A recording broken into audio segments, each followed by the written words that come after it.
Welcome in, everyone, to the Voice of College Football on another Wednesday night call-in show here at 8 o'clock Eastern Time. We would advise you to leave your comments, of course, in the live chat.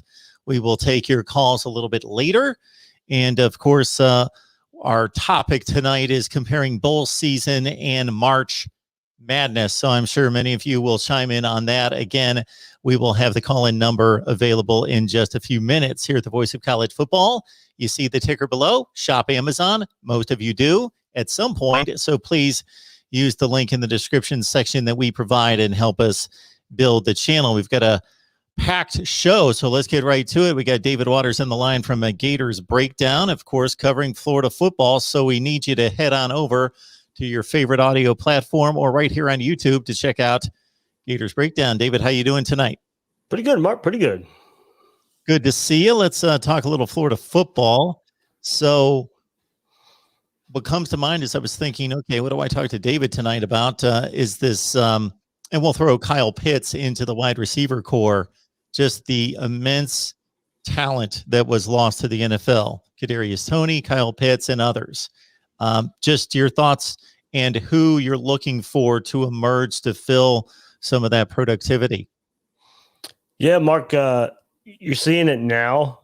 It seems like every day there's a different NFL analyst kind of propping up the amazingness of what Kyle Pitts did the last couple of years and last year in particular. It's going into last year, I don't think we knew how special he was going to be. We knew he was going to be really good. I don't think we knew. I mean, some people were saying the best non-quarterback in the draft, or putting him right behind Trevor Lawrence as the best overall prospect in the draft. And he was a mismatch. I mean, in college, of course, who do you put on him? He's too big for cornerbacks and safeties. He's too fast for linebackers and a lot of safeties, and too fast for a lot of cornerbacks out there too. We saw him stiff arm and outrun cornerbacks as well. So I don't think we knew how special Kyle Pitts was going into last year. We certainly knew how special he was from game one to his last game in the SEC championship game against Alabama, where he showed, no matter the defense, no matter if it was an Alabama defense or a Georgia defense or whatever defense you wanted to throw out there, Kyle Pitts was going to be a target. He was going to be double team, triple team, and he's still going to find ways to come down with a lot of catches and a lot of yards. So he's definitely going to be missed for this Florida offense. You go and look at the shift in offense. You don't need another Kyle Pitts in this new focus. I mean, don't get me wrong, you would take a player like Kyle Pitts, but this new run-focused offense, you don't need you're not going to be asked to throw the ball. Emory Jones, Anthony Richardson, quarterbacks, they're not going to be asked to throw the ball 40 times a game, and that's not going to be the offense. So while Kyle Pitts will be missed, his loss could be mitigated somewhat because of the style of offense and the style of changing of offense that Florida will be going through. There's no replacing him. There's just not. That's how special of a player he is. And team that up with Kadarius Toney as well at the wide receiver. Kadarius Toney is getting some first-round love now as he went through the Senior Bowl. He didn't play in the Senior Bowl game, but he went through all the practices and was by far the best receiver at the Senior Bowl practices that week. And he came on and was a player that we pointed to season after season of a playmaker, but could he ever put it together? Could he break when he was a quarterback in high school? Could he ever become a true receiver? And he absolutely did his last year. I think he had 70 catches this past year. We never thought that was coming from Kadarius Toney going into 2020. So now you got to replace those guys. And like I said, you're not going to be throwing the ball as much. Jacob Copeland's been there for a few years. This is his time to step up. This is his time to shine as the leading receiver for Florida. And through this spring, look, you're not going to ask Keon Zipper or Kamori Gamble to replicate what Kyle Pitts did.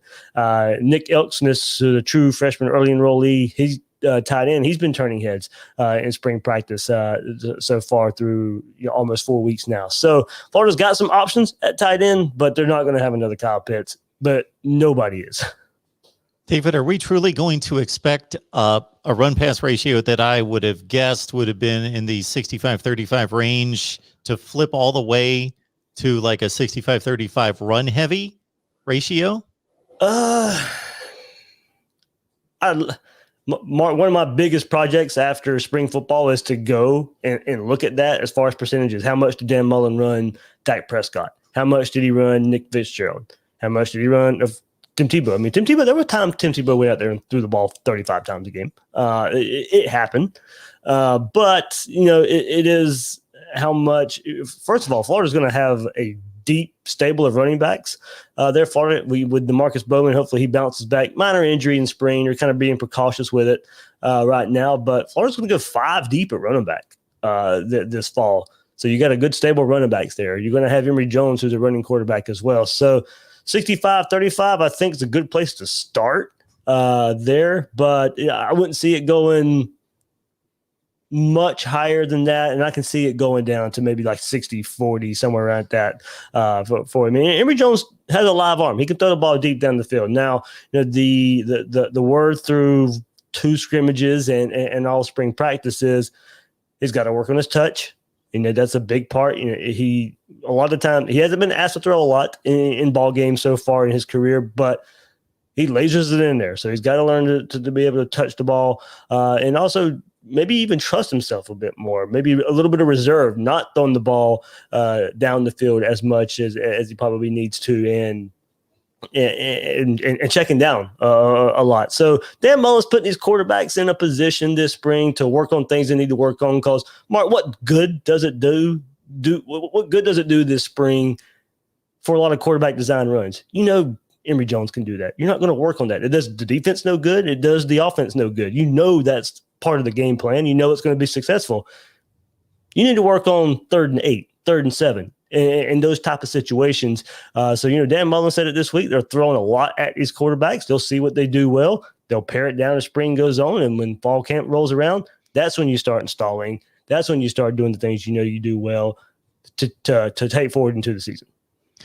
The Gators have been on the field for a few weeks for spring practice. We got David Waters on the line from Gators Breakdown. Please check out his platform right here on YouTube and also on your favorite audio platform.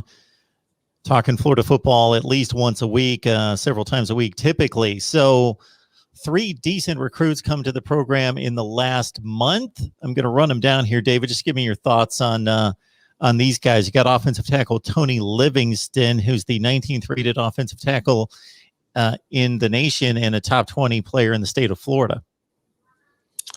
Yeah, Mark, there's maybe some projects going on here and some interesting ways to look at, these recruits here. And Livingston, being from Tampa, 6'6", 285, holds some big offers. Got offers from Alabama, Ohio State, Georgia.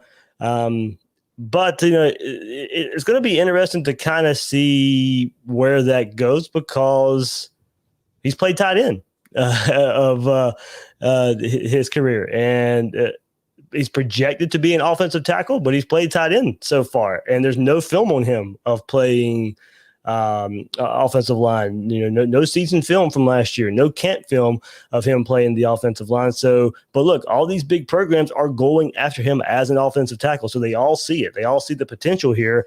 And I reached out to Corey Bender, who does Gator Territory, the rival site there, and I'm pretty close with him. And I was like, how's the re-ranking of him going to work? How is Rivals going to re-rank him, since now he's rated as the tight end, I believe, in the Rivals rankings. They'll have to go back and re-rate him as an offensive tackle. He thinks he'll stay a 4-star because, look, the offer sheet kind of just speaks for itself there. But it's interesting, going to be very interesting to see where he ends up, just because of not having a whole lot of experience, film, all that good stuff.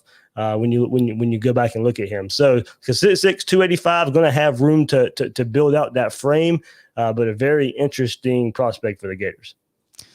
Also have a strong side defensive end in Francois Knowlton, 11th rated at his position, number 26 in the state of Florida. Yeah, that one kind of caught by surprise. There was a very, very quick recruitment there for the Gators. Florida needs all the help they can get at linebacker, Mark, and true linebackers. I think that's probably the biggest thing. You go and look at who they've recruited in the past, and you have players like Amari Burney, and when you recruited him, you didn't necessarily know the thought he was going to be a star cornerback player. Now he's playing linebacker. Mamu Diabate, who his freshman year was a pass rusher, and now ends up playing linebacker for Florida last year. So, Florida has pieced together the linebacker core a little bit. It has some really good young players in Derek Wingo, Tyron Hopper, who are playing really, really well this spring. But Florida needs true linebackers, and it's kind of, going and getting Francois Knowlton here. Strong side defensive end. That's what he's rated at. I think he probably will play some linebacker as well. That's where I think he may end up there for Florida. So, top 200 player or about that range there for Florida. But the thought is he could probably play some linebacker there. We'll have to see what he does his senior year.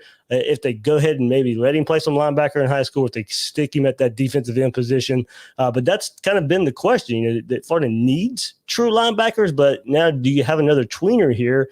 And you just don't necessarily know where he's going to play. It's a big question there for this Florida defense. And maybe not so many projects of figuring out where guys need to play. Go get you a true linebacker. Go get you a true defensive end. And we'll kind of just see where that one ends up here. And if Florida fans, of course, looking for the next Kyle Trask, Nick Evers, 23-rated pro-style quarterback, your thoughts about that commitment? Really good commit, considering where I think the staff ended up in getting him. There was a big change, of course, with Brian Johnson, the offensive coordinator, going on to the pros there.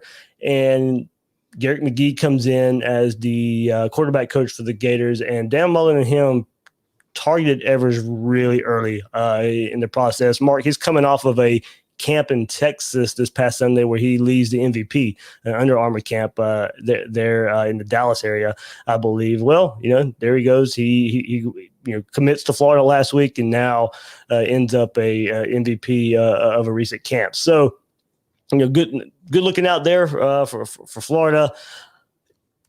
I'm trying to find his stats here. Couldn't remember right yet. 202 for 299, 2,268 yards, 17 touchdowns, 5 interceptions. There ran for 218 yards as well. Probably could work on his ball placement a little bit, Mark, but makes good, quick decisions. That's kind of what we saw from Kyle Trask last year as well. Not a blazer, but he can move his feet well in the pocket, can move if he needs to. So, all around a good prospect. Most think he'll end up a 4-star when it's all said and done, 6'4", 192 pounds there. But as I said, once Florida made the quarterback coach change, was really, really targeted there as a prospect for the Gators. And Mark, I know you said 3, but Florida recently got another commit, and this one's a big guy. And we kind of mentioned Kyle Pitts a bit, but went and got 3-star tight end C.J. Hawkins, who's only played 1 year of football, Mark, as a tight end, 6'7", 220. Holds offers from Alabama, Georgia, Miami, FSU, and State as well. So his mom's a Gator grad, probably helped there. But, there's Georgia, Alabama, all those were offering him as a tight end as well. He gets an offer within the last couple of weeks, commits to Florida pretty much right after that there. So 6'7", 220. It's going to probably take some work. Doesn't have a lot of football experience, Mark, but somebody you'll look at when he gets off the bus in that 6'7" body, and probably add some pounds as well, you're probably looking at somebody you'll notice getting off that bus. Got David Waters on the line from Gators Breakdown. Please check out his platform right here on YouTube, or also on your favorite audio place for podcasts. Anywhere you go for audio, you can find Gators Breakdown. Look it up. Any big targets out there? Anything that we can expect over the next few weeks? Probably, I'd say, Mark, running back and wide receiver position. I think, or Isaiah Horton, wide receiver there. Probably a Florida-Alabama battle. Florida lost a good bit of Christian Leary, Ja'Cory Brooks, 2 in-state wide receivers. Florida looked good for it one time. Alabama comes into the state and just takes them away from Florida there. So that's probably one to look out for. Maybe soon look at the running back position as well. Terrence Gibbs, a running back I'd probably look out for Florida maybe soon as well. So I think skill players are probably where to look out for. Mark, right now, just because we're kind of Mullen hit on his press conference this past week. We're starting to hear a lot of rumblings about official visits coming back around and all that stuff. Florida's setting up June 4th to be this big official visit weekend. The first weekend they're probably thinking recruits can get back on campus to take visits now. So some of those visits will be official, some of them won't, but it will be probably the first time since the pandemic started that recruits will be back on campus, and Florida's setting that up to be a big, big weekend with a lot of the names out there. So look for June 4th to be, a big event for Florida and get recruits back on campus. The team held its first scrimmage about a week ago and has been on the field for a few weeks. So whether it be the scrimmage or just anything else that's come out of camp, is there anything meaningful to you that you've picked up on? Defense trending up, but, I think you have to mention that just because of how bad the defense was in 2020. What does that mean? Most defenses are probably ahead of offenses in springtime.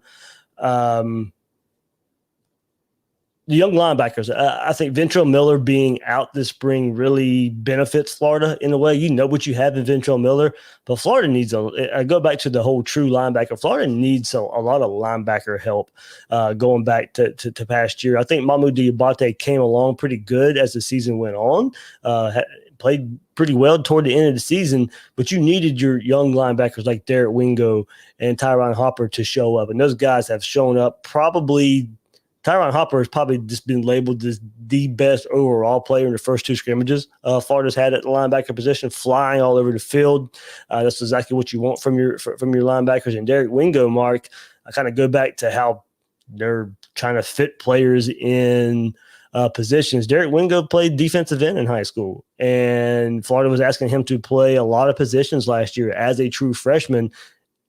In the year he didn't get a whole lot of prep time there. And, you could see why maybe he wasn't on the field early. Now they got him working at linebacker, getting some more experience, teamed that up with the little bit of experience he got in 2020. Now this spring, he's kind of showing out as well. Had a couple of nice scrimmages and a couple of nice practices, or a few nice practices as well. So I think Florida looking good at the linebacker position while Ventrell Miller is nursing some shoulder injuries. But up front too, Mark, you got the two transfers and Valentino from Penn State and Newkirk from Auburn, Gervin Dexter, the 5-star defensive lineman who played a good bit last year for Florida as a true freshman. So I think Florida's going to be stronger up front than they were last year. Hopefully, that translates in a trickle-down effect for the whole defense. David Waters, Gators Breakdown, always jumping on here on a regular basis to help us break down Florida football. David, we know that we always appreciate it. So thanks for stopping by. Have a great rest of your week. Thanks, Mark. All right, folks, we're here for a couple hours talking college football with you. We've got 3 other guests lined up, and in between, we will take your calls. Let me get the number up there as we talk either my topic, which was comparing bowl season and March Madness, or any topic that you'd like to deliver on college football. You guys know what the deal is. You ultimately produce the show by asking questions in the live chat and also calling me at 860-499-3332. 860-499-3332, right on the ticker there. So keep in mind that the Super Chat's available. You can also contribute to Mark Rogers TV, the voice of college football, at Venmo, PayPal, and Cash App. Just search Mark Rogers TV. Amazon. Shop Amazon. Use the link in the description section of any of the videos as well. Also keep in mind that you can get yourself a free college football face mask of your favorite team.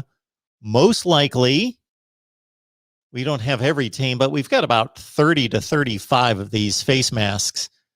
So you should be able to find your favorite team. We've got all the major teams covered. Just register for free at voiceofcollegefootball.com to get your free team face mask, and then you get 20% off your first purchase as well. You don't have to purchase anything, but if you do, 20% off when you get the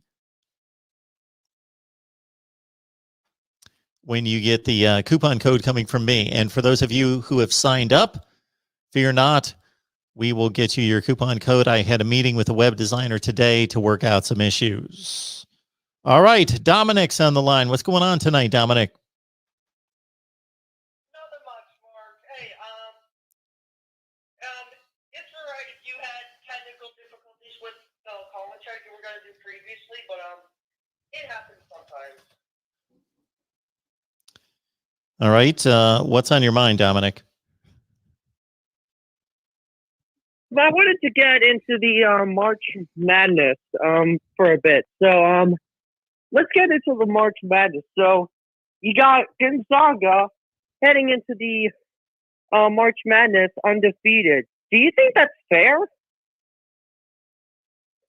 What's fair or wouldn't be fair? What are we talking about? If it's fair, what are they going to be given, like 20 points at the beginning of every game or something? Madness undefeated.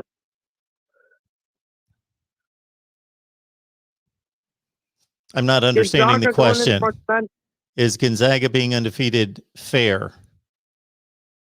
Alabama was undefeated last year. Was that fair?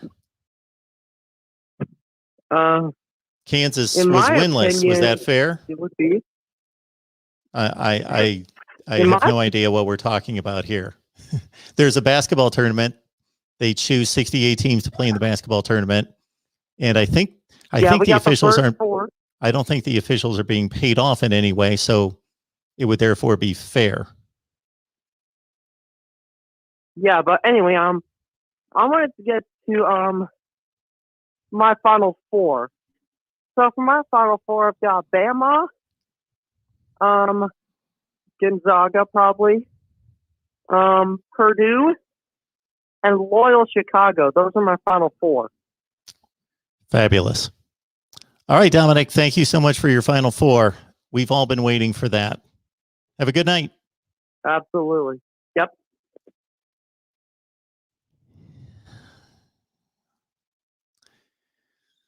We've talked about college basketball for how many times on this show? I think we pretty much, it's been pretty obvious over the course of this channel that college basketball has been the priority. Definitely been the priority.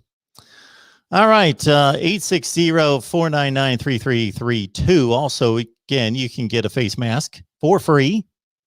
Do they call them face masks? That's a football term, of course. A mask. You can get a mask with your favorite football team by going to voiceofcollegefootball.com. Register for free. Go to the menu bar at the top. Some of you have already registered. Please be patient. You will get your coupon code. Again, there was a mix-up in coupon codes, and therefore I had to have a meeting with the web designer today. We should be all squared going forward. So you get the face mask. Let's say you're a Texas A&M fan. You get a free face mask, and then you get 20% off the first purchase. Although you don't need to purchase anything, then you get placed into an entry for a $25 gift card. So it's all good stuff. All right. Let's take our next call. I don't know who this is coming in from, but we'll take it. It's the voice of college football. Who's on the line? Hi. Hi, Mark. Can you hear me? Yeah. This is Lamar. How you doing? Who's on the line? I'm sorry. Lamar. Hey, Lamar. How's it going? Doing good. Yourself? I'm good. What's up? All right. So I want to talk about college basketball a little bit. I want to say a couple coaching names and maybe maybe a quick impression on them or a quick one liner, like how you feel about the coach. So John Calipari. All right. Well, let's understand who we're talking to here. The voice of college. Maybe I'll start underlining football in the line there. So I haven't. Mark, you know who? Well, I know who John Kelly. I know who the man is. I haven't watched a college basketball game for at least 5 years. It's probably been longer than that. For more than 5 years. What's that? All right. He's been a good coach for more than 5 years. Well, yeah, I know the guy can coach and he can definitely recruit. Yes, and I actually covered a Final Four in which he coached. So, yeah, he's a tremendous coach. There's no question about that. I know he had a bad basketball team this year. Jim Boeheim from Syracuse. He's a bit edgy, at times in regards to he seems to be a bit sensitive about being criticized at times, but as a basketball coach, he's phenomenal. Again, these guys are in the later stages, especially Boeheim in his career, so I don't really have any type of insight or analysis to anything that they've done in the last 10 to 15 years. Sounds good. All right, Roy Williams. Roy Williams, of course, pretty much brought Kansas back to prominence, and then, of course, moved on to North Carolina and has been tremendously successful, again, up until the last few years. All right, Will Wade. Who was that? LSU. Will Wade from LSU. He's been the head coach there for how long? Not long, maybe 4 years. Yeah, I haven't really followed college basketball for 15 years, so I couldn't pick him out of a lineup. Okay, so basically, what I'm getting at is people have been Will Wade's been on the in the doghouse, let's put it that way, because they had him on a voice recording from the FBI saying that he gave a player a strong ass offer. Yep. And no one knows how much the offer was. No one knows where the money went or if there was any money, but we all know. So, there wasn't any penalty from the FBI or anything like that. Nobody got in trouble.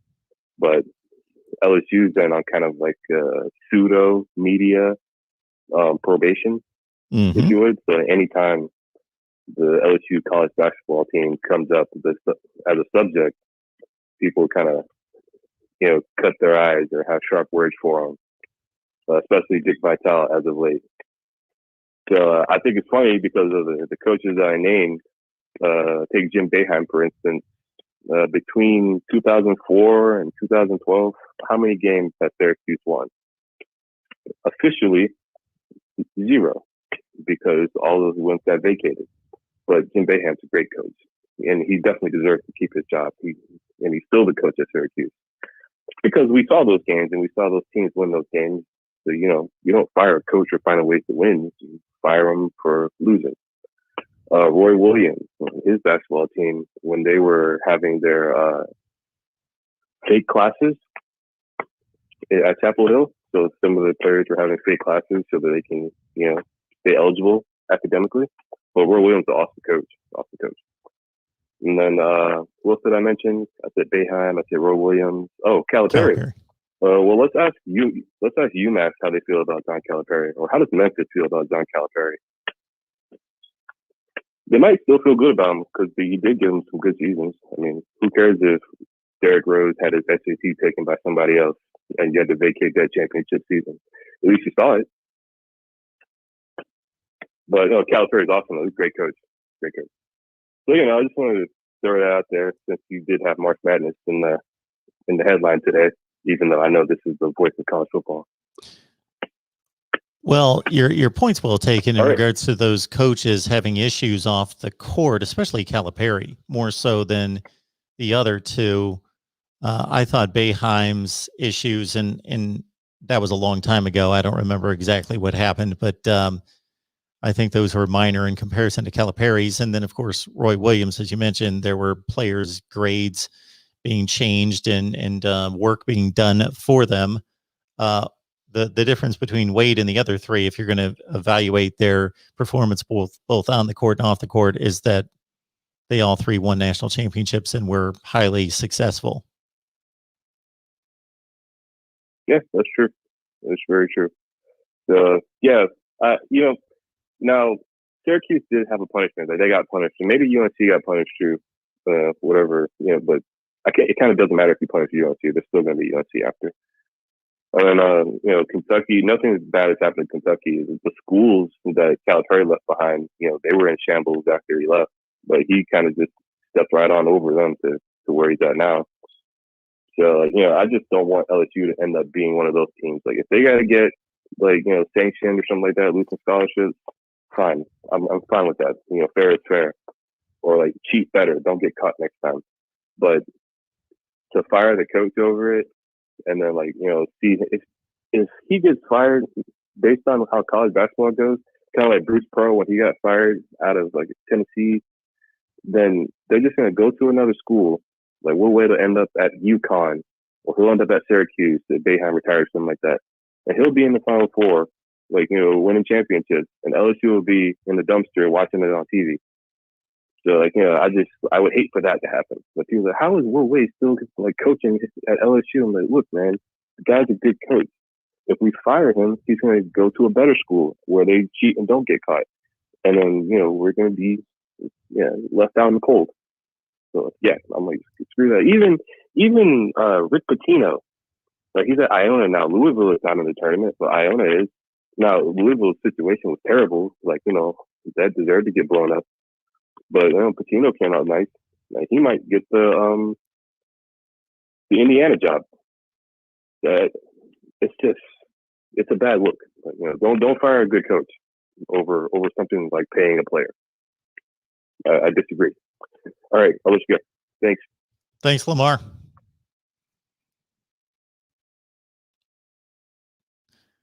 All right, we'll get to our next call in just a second. My goodness, we're how many minutes into this show? We're 34 minutes into this. We did talk college football for the first 10 or 15 minutes. I never thought I'd be sitting here, which I haven't really talked college basketball. I've been listening to you guys talk about college football or the college basketball. The first caller was attempting to talk about college basketball. I don't exactly know what they were speaking about. It was unintelligible. Now, the last caller, Lamar, I know is a LSU fan, so I have no response. I used to watch and cover a ton of college basketball from, the early 90s up until 2000. I was covering SEC tournaments and NCAA tournaments and Final Fours and right there at the games all the time on press row. Shoot, when Bryce Drew hit that shot that they show us every year during March Madness, I was right there. I was looking right at him as they threw the inbounds pass down the court to Bryce Drew. So I used to love college basketball. I used to cover it again, but I have no idea what's going on. Having absolutely no idea who's good. I saw some brackets, so I know a few teams that are good, but I couldn't name one player in college basketball. Zero. So this coming from somebody who could name everybody's starting lineup in the top 25 at one point. I don't know one player who plays college basketball. Zero. All right. We're going to take this call from DeAndre. This should be a good one because this is always a good one coming in from DeAndre. DeAndre, you're on with the Mark, Voice of College man? Football. I'm doing well. What's going on? I'm doing good, man. Hey, first off, I want to reply to your last caller's comment about Carolina not being punished, but they didn't get punished for their cheating. They've been doing that since 1980, like the African American Studies class. Everybody been knowing what's going on. But the thing about it is, they self-reported. The NCAA didn't catch them. And their argument was that if we self-reported, why are you trying to punish us? And you're not the one that caught us. And that's how they won their lawsuit. And if you notice, a lot of teams are using that argument. I think Arizona used it because they haven't been punished for paying them some of their players. But I agree with you. I can't name no team this coming up year and what they did. I saw a little bit of the ACC tournament, and I know about a guy from Florida State, Barnes, and Carolina Biggs, and a couple other teams, but I can't tell you not one starter this year. College basketball has, with the one and done, it's really made it hard to follow. Now COVID came along, it's really hard to follow it, to know who's good and who to look at. But my first question is, I want to talk about 1978. Like I told you, I saw the brackets. Alabama played a really hard schedule in college football that year. They lost to Southern Cal. That was their only loss. Southern Cal lost to Arizona State. Clemson was 11-1, and they lost to Georgia. and Penn State was 11-1. They lost to Alabama in the Sugar Bowl. So how did they come up with Clemson not getting part of that national championship? Why couldn't it have been a three-way? Outside the strength of schedule, of course. All right. Well, I'm going to have to, really run through. You just did, but I mean, really grind it down in regards to what happened that season. Yeah, so Alabama played Nebraska and Missouri that year. Sure. I pulled it up just now. So as you mentioned, talk about a killer non-conference schedule. Oh my goodness. I wish Alabama played this schedule now. When did this change? They played Nebraska, Missouri, and USC to start the season. Nebraska was number 10, Missouri number 11, and USC number 7. They played 3 of the top 11 teams in the country in the first 3 weeks of the season out of conference. That's nuts. Right. But the SEC wasn't nearly as good then as it is now, for one thing. Georgia was 1-1. Yeah, only Georgia 2 teams finished in the top 25 out of the SEC. I remember seeing articles in Sports Illustrated in the late 70s, early 80s about the SEC just being horrible. I remember when I first became a college football fan, the SEC was not really that good. So anyway, and just to also give another angle to your 1978 description, keep in mind that there is still much controversy between Alabama and Penn State regarding a play at the goal line in which Alabama... I didn't see that game, but I know what you're talking about. Yeah, tremendous play at the goal line. Penn State was down a touchdown going for the tying, so they wouldn't have won the game, but they would have tied the game. And replays are pretty inconsequential, of course. You didn't have the technology that you do today, but it was a razor close call at the goal line that enabled Alabama to win the national championship. Now, USC beat Alabama 24-14. I believe that USC team, I might be getting 78 and 79. Pardon me? Right. Oh, yeah, Marcus Allen, Charles White, Paul McDonald. Yep. Oh, I remember the team well. Yep. I just don't remember if they didn't lose a game. Let's see. Okay, they lost to Arizona State. Yeah, 20-7. So I'm giving the national championship to USC. They won head-to-head over Alabama. I think that game was on the road. Yes. How does USC not win the national championship? There were coaches gave it to USC, but the AP poll gave it to Alabama. And USC beat a number 5 team in the nation, Michigan, in the Rose Bowl. So they both had pretty comparable bowl results. They both won by a touchdown against the top 5 team. Right. Yeah, these national championships are they drive me nuts. But this isn't one of the worst ones, but still, a lot of these times, the 2 teams played head-to-head. But Oklahoma, too. Yeah, and that's what I was asking. Like, that's what I say. Sometimes when people were talking about national championship, I know the last how long the college football playoffs been around? About last 6 or 7 years. I know they're not perfect, but when you go back and look at these national championships, because like I said, I could make an argument that Clemson should go back and claim that championship, because it's stupid to give it to Alabama because USC beat Alabama on the road by 10 points. I know. So how do you nuts. give it to Alabama? I'm looking at the AP poll. Can you imagine being an AP voter in 1978 after USC beat Alabama? And this is not a situation, just to let some younger people know, this is not a situation in which USC was playing against the current Pac-12 and Alabama was playing the current SEC. If anything, the Pac-12 was better than the SEC then. But they were comparable. So Alabama gets 38 first place votes and USC gets 19. And USC actually won an additional game. They were 12-1 and not 11-1. And then to your point, Oklahoma 11-1 at number 3. That was the team that beat Florida State. Wait a minute. That was the team that beat Arkansas, correct? In the Orange Bowl, right?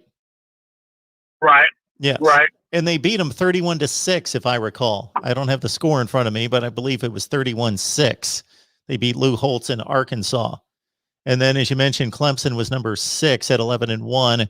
Who did Clemson play in a bowl game in 78? Who would that have been? Ohio State. Oh, that was the Gator Bowl year. I'm not even thinking. Yeah. They beat Ohio State, who was barely a top 25 team. Well, it was a top 20 at that point. Yeah. You know, DeAndre, you could keep me going on this kind of stuff all night, especially since every other caller's coming in about college basketball. So, yeah, but see, I had to point that out. And the reason why I asked you your question earlier, I was just doing some research between what Clemson was doing in '77 when my family first started going there up to '91. I always say if Clemson would have beat Georgia Tech, that 21-19 game, they could have claimed to share the national championship because they beat Illinois 30-0, who beat Colorado. So I was just comparing the two teams up to that point. And I don't know if you know this, but Mickey Andrews was the defensive coordinator for Clemson until he went down to Florida State. And the reason why I heard you ask the question, why did I pick 1977? Because if you look at both of those schools, that's when they went that projection of being up. And I don't know if I did the math right, but if you go up to that point, I think Florida State had 127 wins and Clemson had 123 wins. And I always tell people when they ask me, why did Clemson fall off? Because I always say they didn't change their offense. They still stayed with the option when more people were going to the pass. And I know everybody said, well, Nebraska was winning, but Nebraska was different. Nebraska was still Nebraska. So I tell people like Clemson didn't convert to the pass. So when Florida State came in, the ACC, yes, they won it, but they struggled with Clemson and Georgia Tech. I don't know about Virginia, what they did against Virginia, but, you know, they gave them pretty good games that first year. Now, the next year, they wiped the floor with them, but Florida State did. So I was just asking, would they have been comparable through that time period as far as talent? Because Clemson had several first-round draft picks, and outside of Deion Sanders, I really can't tell you a Florida State player that went in the first round like Clemson had so many. They had a defensive end. They had Perry. They had Flowers. I think he was a second-round pick, but I think it was like the 31st. And they had a guy named, I can't remember his name, but he went to the 49ers in the first round. It was a running back. And I was just wondering, you know, what were the differences in the program, in your opinion, and why did one take off and the other one nosedive? And to me, it was to change the offense. Clemson didn't change their offense, and where Florida State went to more passing type of offense than Clemson did. And you say Florida State had a running back that went to the San Francisco 49ers during that time? No, Clemson did. Clemson did. Clemson had a couple number one draft picks. Yeah. And I think it was 86, 87. I know Flowers went to the Falcons. I should be all over that. I think it was like named McDougal or something like that. Yeah. He was behind Roger Craig. He didn't have a good NFL career, but he went in the first round. Terrence Flagler? I can't remember his name. I believe that was him. Yeah, so Clemson at 10-1. Yeah, Clemson at 10-1, as you well know, played Ohio State, who was at number 20. You know, it would have been a better, even though it was a really close game, went down to the wire. But in terms of trying to gauge where Clemson should be competing for a national championship, even though they weren't given much credit, you know, they could have come up with a better game. You know, maybe they played Georgia, who was 9-1 and 1. But yeah, interesting. 1978. Georgia beat Clemson that year. Oh, okay. Yeah, that would have been a rematch. Don't get me wrong, Garland. Don't get me wrong. Southern Cal was by far the better team because they had Marcus Allen and White. Don't get me wrong. I know Southern Cal was the better team. Oh yeah, Southern Cal was just a beast at that time. Oh my goodness, they would have wiped the floor. They had Clay Matthews.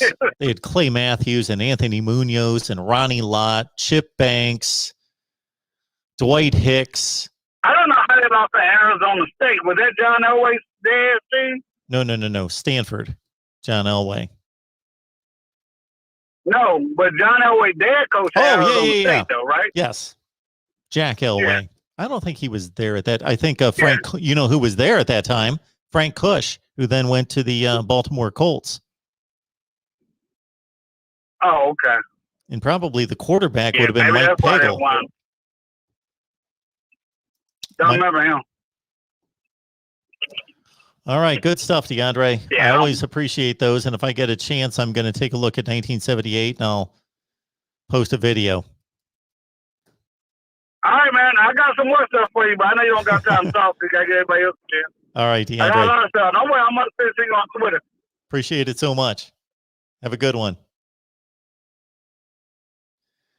All right, of course, talking college football here at Mark Rogers TV, the voice of college football. And the title was just to get something started regarding March Madness and the season that college basketball fans live for, and even just sports fans then get really fired up about college basketball for about 3 weeks versus bowl season. And to contrast the two seasons, we got Kevin Mcguffey on the line from Last Word on College Football to talk up the Kentucky Wildcats for us tonight. Kevin, how you doing tonight? Hey, I'm doing good. You know, as we talked last week, any other year, we would be all about some March Madness. But, you know, to use the sad little pun, it is March Sadness here in the Bluegrass State. Although I will say my alma mater, Morehead State University, won the Ohio Valley Conference, and they'll be playing West Virginia on Friday night at 9:50-ish. So it'll be like, you know, 10:15 or something probably by the time it starts. But, you know, I think that they could pull an upset. That's just my, you know, my homerism maybe, but still, I think they can pull an upset. But yeah, it's, you know, generally this time of year is, you know, Kentucky and basketball and, you know, a Final Four championship. But, you know, as we talked, it just didn't.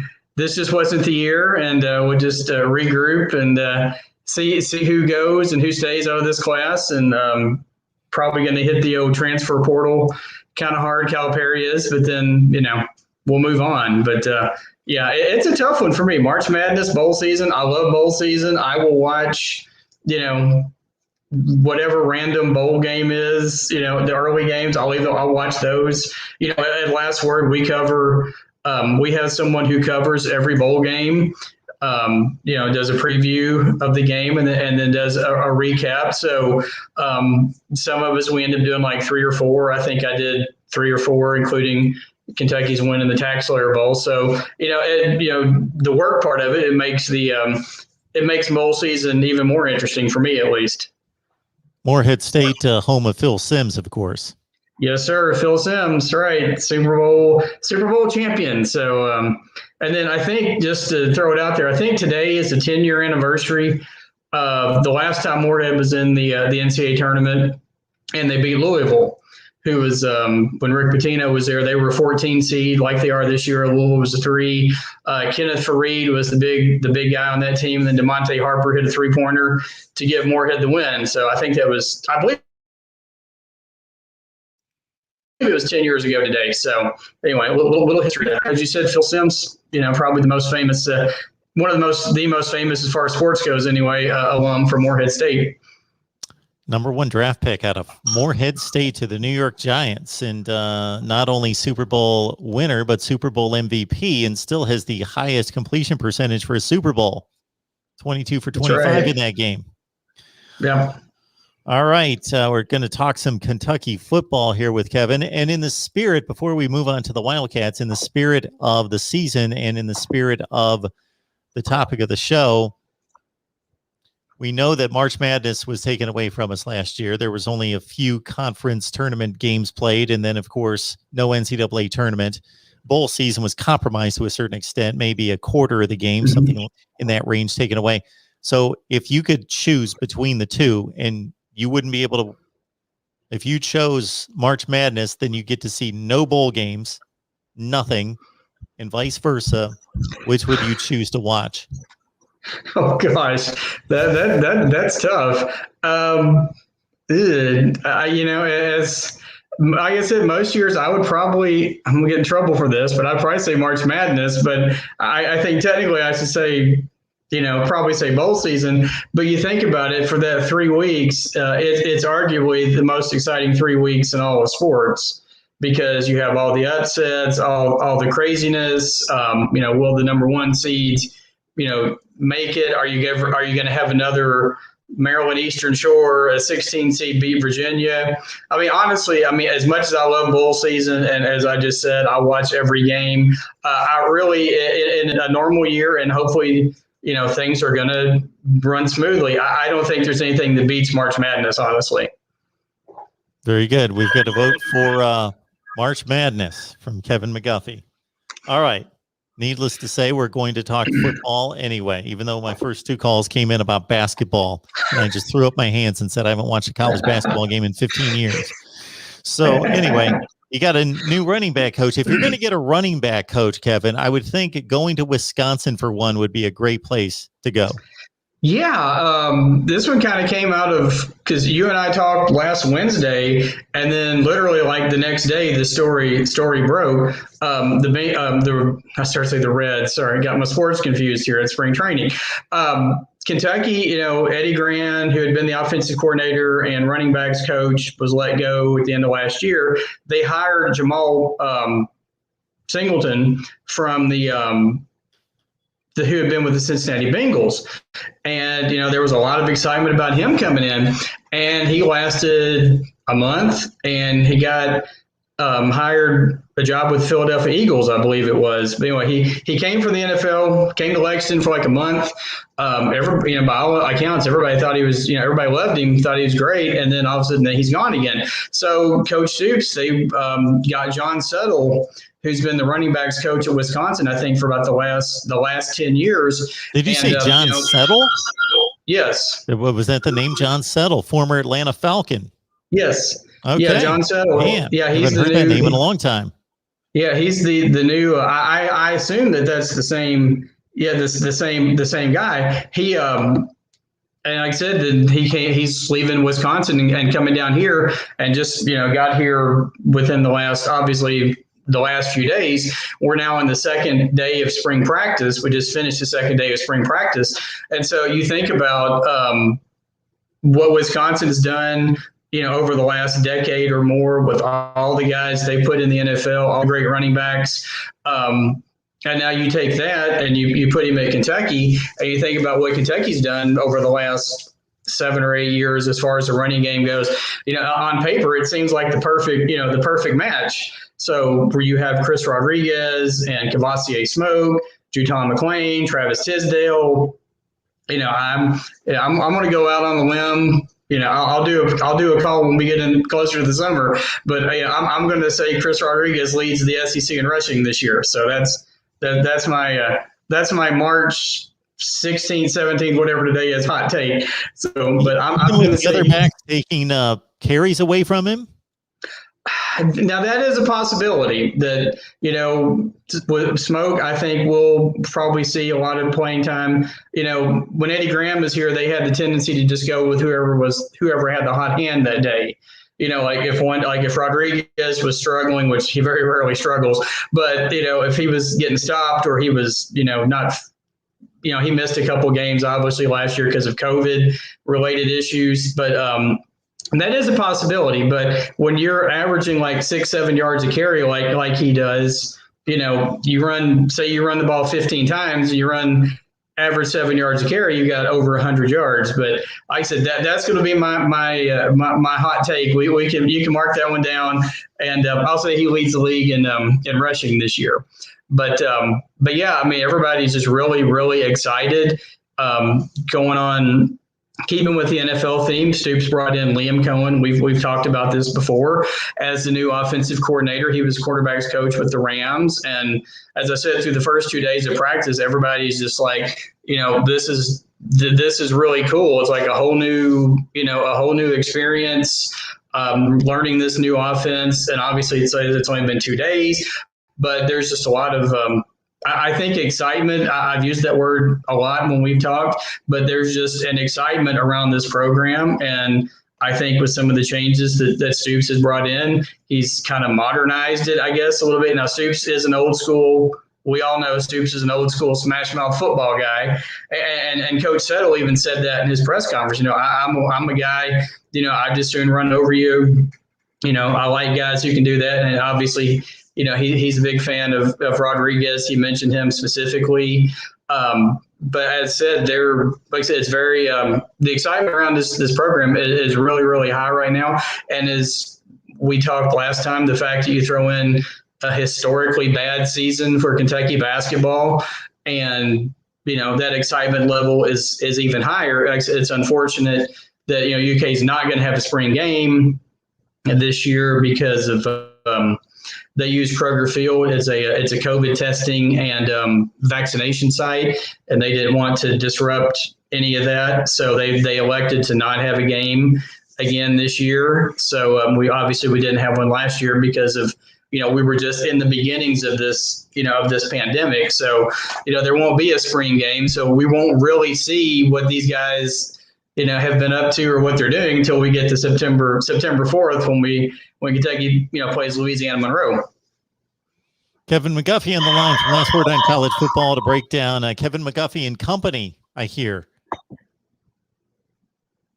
Do what? I think he had some company with you, right? Oh, yeah. It was. I had some thing pop up on my computer. Now everybody's the kids are all upstairs, unless I didn't hear it. But anyway, I thought we had a dog running around the house or something. Oh, well, Tippy might be running around here somewhere. Our little our Shishan that we have, but it's a possibility. So, but yeah, like I said, two days into spring practice, and everybody's like I said, excitement and just I really think this could be a big year for Kentucky, and we'll see what happens once we get there. So when I look at the offense, Kevin, you lost two offensive line starters, but the offensive line is still supposed to be in good shape, even though they were two very productive players up front. I look across the defense and the offense, and I see productivity. I see good recruiting. I'm concerned about quarterback, wide receivers. Are those the two biggest question marks on this team?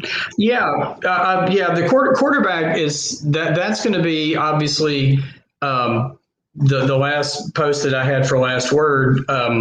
It was talking about the spring matchups to watch in the spring, and the quarterback is going to be the main thing. You have Terry Wilson, who had been here for 3 years, done a lot of great things. I don't think he got the credit or that he deserved, but so he announced that he was going to transfer, still as of yet, to an unnamed school. So you have the good old fashioned quarterback, not necessarily controversy, but quarterback competition. You have Joey Gatewood, who's the former highly touted All-American high school player out of who went to Auburn, transferred from Auburn to Kentucky, and then you have Bo Allen, who's a product from here in Lexington, from Lexington Catholic. And, I think, my opinion, Stoops seems to tend to lean towards the guys who've been here longer, which slightly that would be Gatewood. I say Gatewood might have an edge, but there are also a lot of people who think that Allen could end up being the guy just because he might fit in that pro-style offense that Coach Cohen is wanting to install.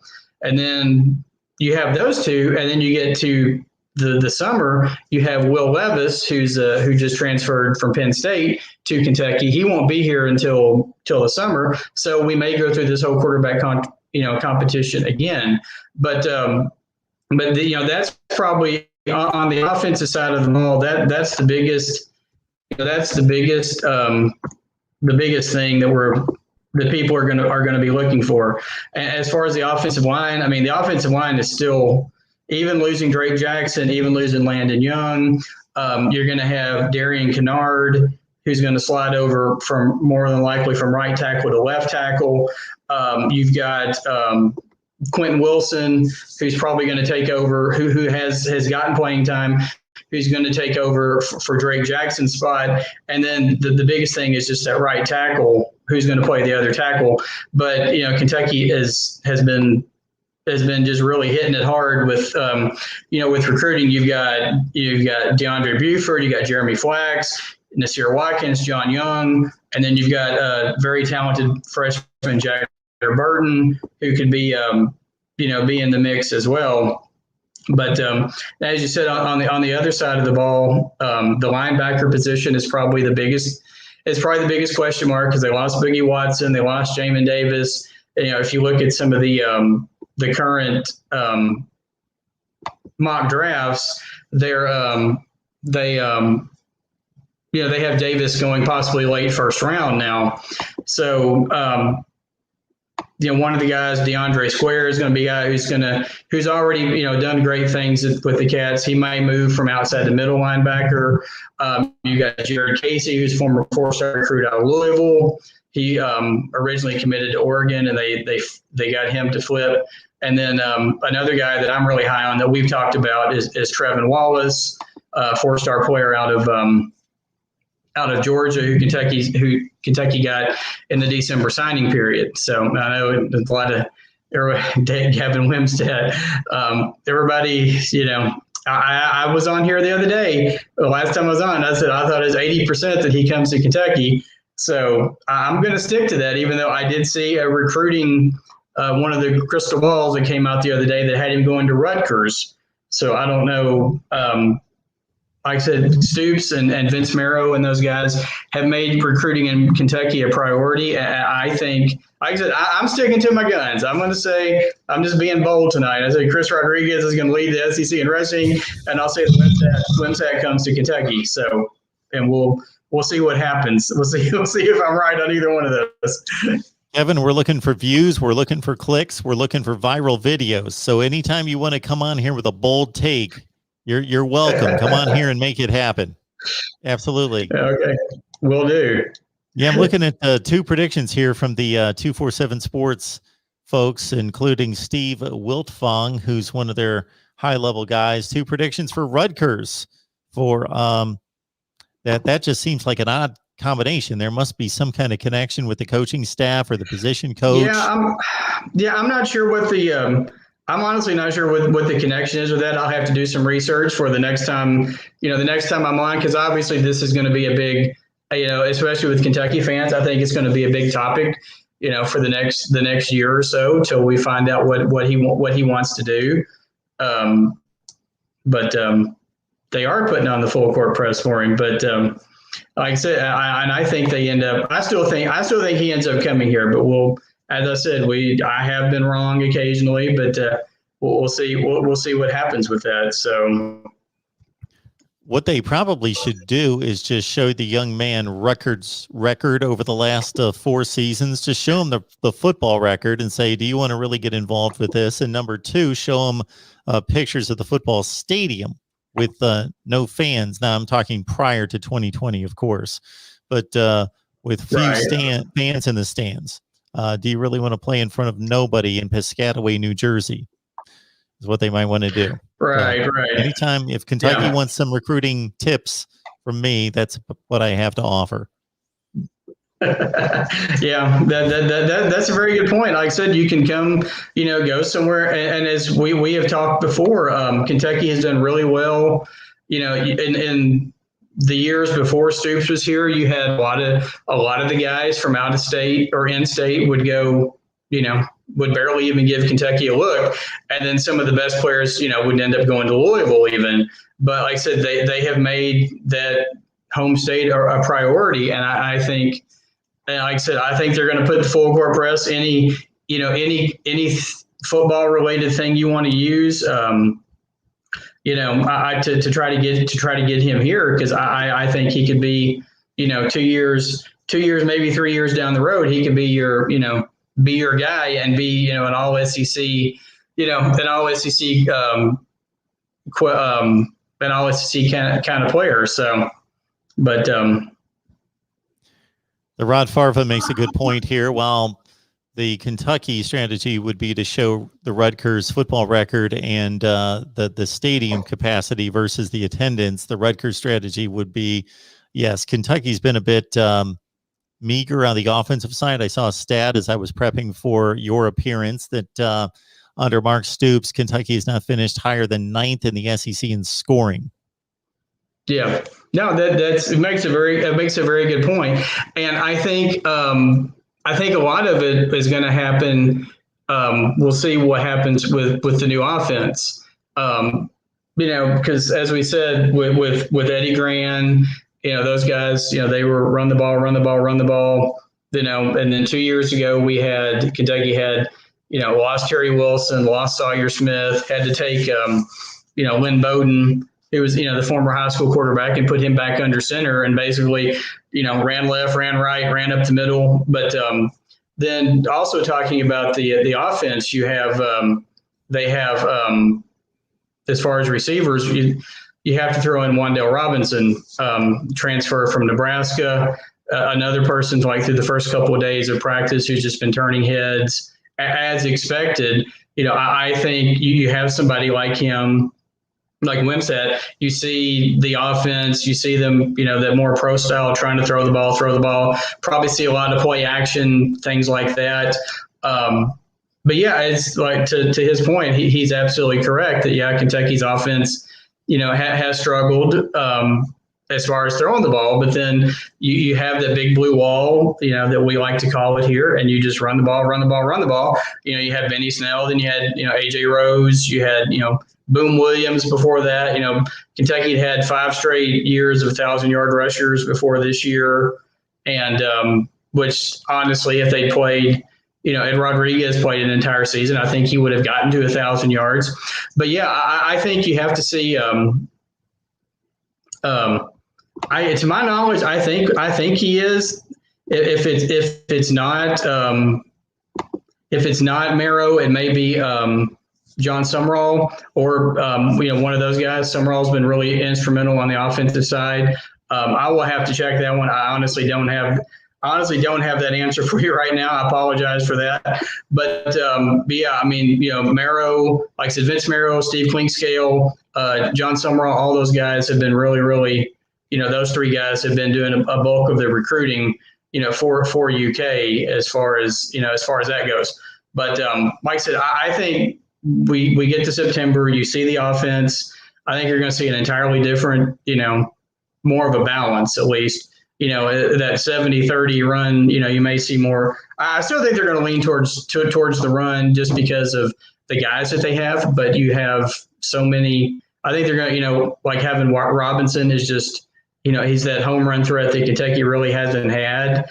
You say same with Bowden, but then you have with Robinson, then you have Josh Ali on the other side of the ball, who had been Kentucky's leading receiver the last 2 years. And now everybody's going to pay attention to Robinson, and then that's going to open it up for him.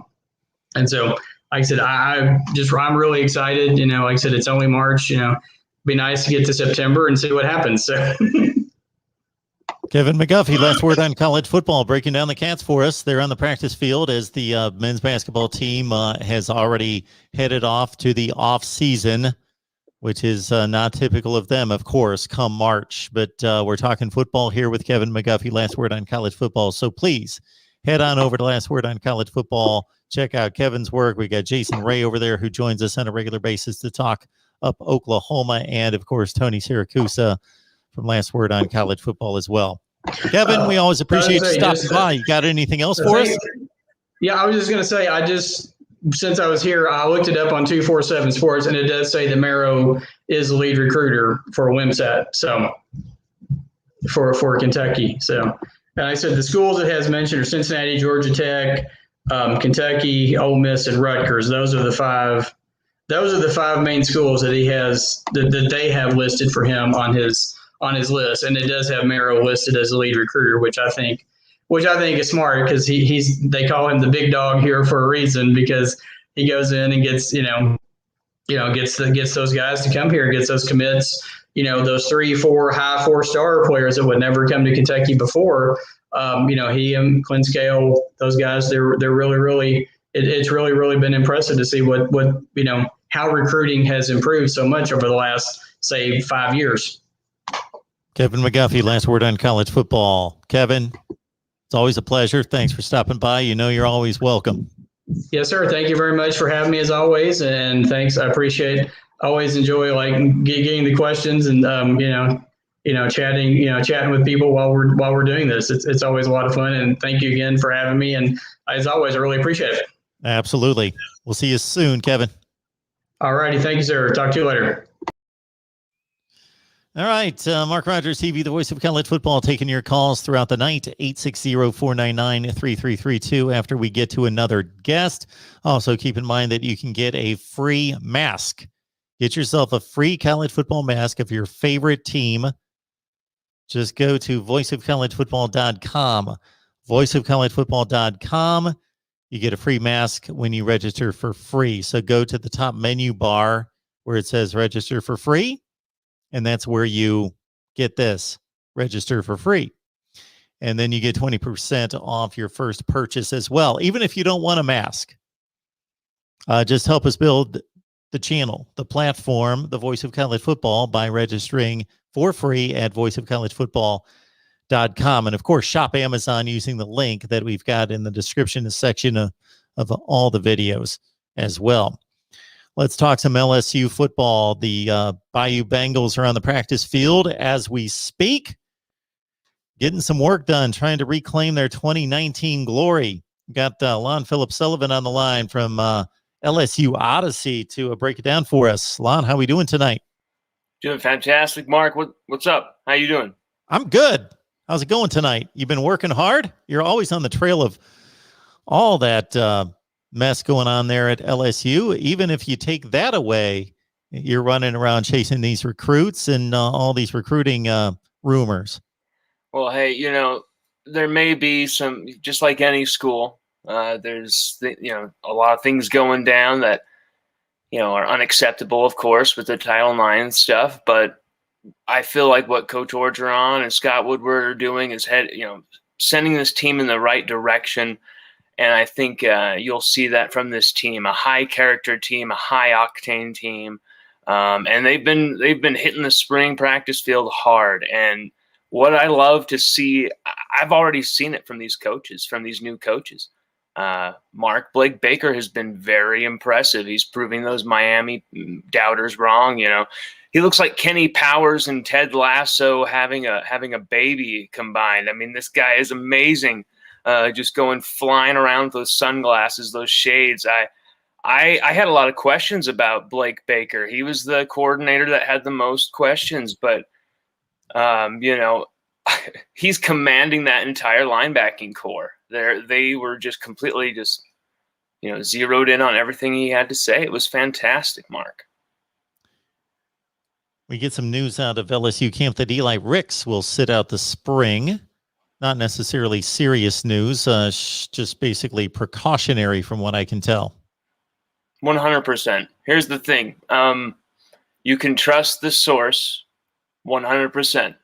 You can't get any closer to the source than this. I'm not going to get into details because I was told not to. But the number one thing I will say, LSU fans, you do not need to worry. You do not need to speculate. Eli is going to be fine. He's going to be better than ever when he comes back, which is only going to be in a month and a half or so. No surgery, nothing intense. He's fine. He just needs a little bit of time to recover. The toll of spring, he doesn't need that really, this player. He just needs time to recharge his batteries. That's it. Eli will come back even stronger. Now, the team's only been on the field for about 10 days, something in that range. They started last week. That they've been on the spring practice field? It's now day 2. It's only been day 2. Okay, my bad. Yeah. And it's been intense. Max Johnson got the first reps. He will be quarterback 1. I don't know if this is what the message or what the behind-the-scenes vibe is exactly behind this. But I feel like Coach Orgeron is telling us straight up his approach here. I don't think there's anything to this. A ceremonial vibe of, here, Max, we'll give you this because you got us 2 wins, but this is really Max's job type of vibe. I don't think there's anything to do with that. I think he is literally like, you know what? the best man wins. Iron sharpens iron. Just go out there and compete. Whoever's going to win that job is going to be damn good because they will have gotten through Miles Brennan, his best shot, Garrett Nussmeier's best shot, Max Johnson's best shot, TJ Finley's best shot. Whoever wins that job will have to have, let's put it this way. Let's be blunt here. Whoever does not get this job will probably have to transfer because of just there's so many. If you look into the careers of so many of these guys with the timing and with if they want a career in the NFL, a lot of these guys will need to jump ship if they don't get that job. At least two of them. And so I think you're going to get the best shot from everybody. And I think because of that, it's going to maximize LSU at the quarterback position through that anyway. I think that was what was lacking last year with LSU was a true quarterback competition. Everybody knew it was Miles' job. It was kind of just a coronation. And Miles was fantastic. He did more than enough to win those first 3 games. Our defense, unfortunately, did enough to lose us those games 100 times over. Who's the best quarterback based on what you've seen? Ooh, the first name that went right into my head was Miles Johnson. Miles Johnson, a mix of Max and Miles. Yes, they're tied for me, man. I feel like Mad Max Johnson brings something that is just LSU has not had from a quarterback, where he is that true dual threat, where his arm is fantastic. If anybody watched his passing performances against Florida, against Ole Miss, just disgusting. Also against Auburn, he torched the Auburn defense with a bomb to Kayshon Boutte. It was sick. He came off the bench and cleaned up a lot of messes for LSU. He stuck his head in the fire in the prism of pain that was 2020's season, November. Especially the news was just horrible left and right for LSU. And during this time, with a lot on the line for the LSU program, I don't know how much was on the line for LSU's program. I don't think drastic decisions are going to be made. But as far as optics, as far as recruiting, as far as program continuity, momentum, LSU had to have those wins against Florida, against Ole Miss.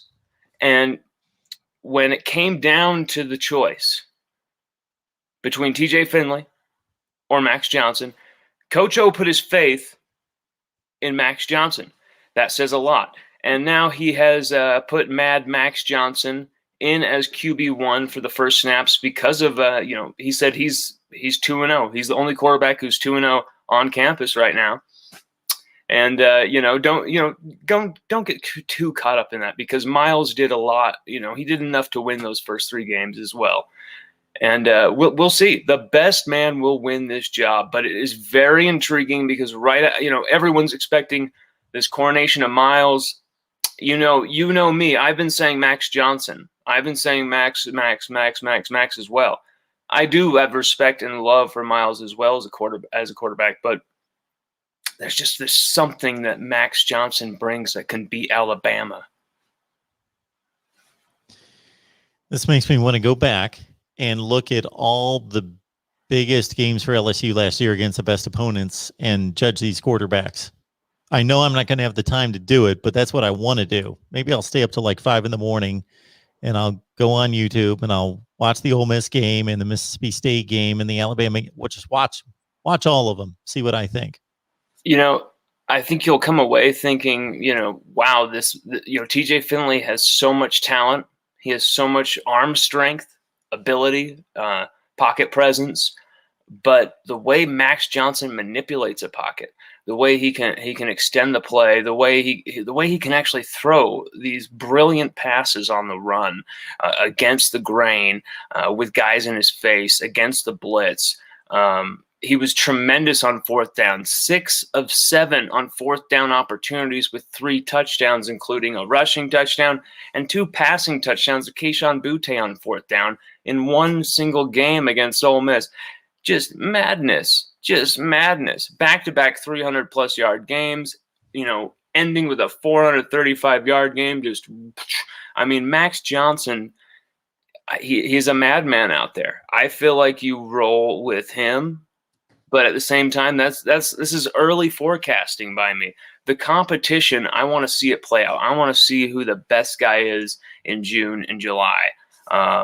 But right now, if Coach Orgeron once said, if they want us to play in a pasture at 3 a.m., we will be there. So right now, tonight, if there were a game against Alabama, against Saban's Alabama, in a pasture at 3 a.m. here in our backyard right here, there was a game, LSU Alabama, I would start, if it were up to me, Max Johnson. And if there was a game in the pasture there behind your house, I would expect that you would give me a ring, of course, Lon, get in touch with me, because I would want you to hold out the cell phone to give us some video of that. And we broadcast it live here at the Voice of College Football. Oh, yeah. With your commentary. It'd be intense. LSU Odyssey's the destination. Lon Phillips Sullivan's done some amazing work, especially in recent weeks with all that's going on in the aftermath of Les Miles' tenure at LSU and over the past several years there on campus. And then in addition, of course, the recruiting situation where LSU continues to succeed on the recruiting path with the second best class, according to 247 Sports, in the nation for 2022. So commits, targets, who's on the way, who's in the mix? What's the talk right now? I didn't say his name last time, but DeColdis Crawford. I really like that guy for LSU. DeColdis Crawford, receiver. LSU, they're trying to stack up all the local Louisiana talent. You're seeing a lot of Louisiana offers left and right. We're going after a few out-of-state guys. Malik Agbo's from not University of Washington. He's getting a lot of offers from University of Washington, but he's from up in Washington. Malik Agbo. He's a big-time target of James Craig's. People are saying he's going to be another Tristan Lee, where he's going to back out of LSU. I don't buy that.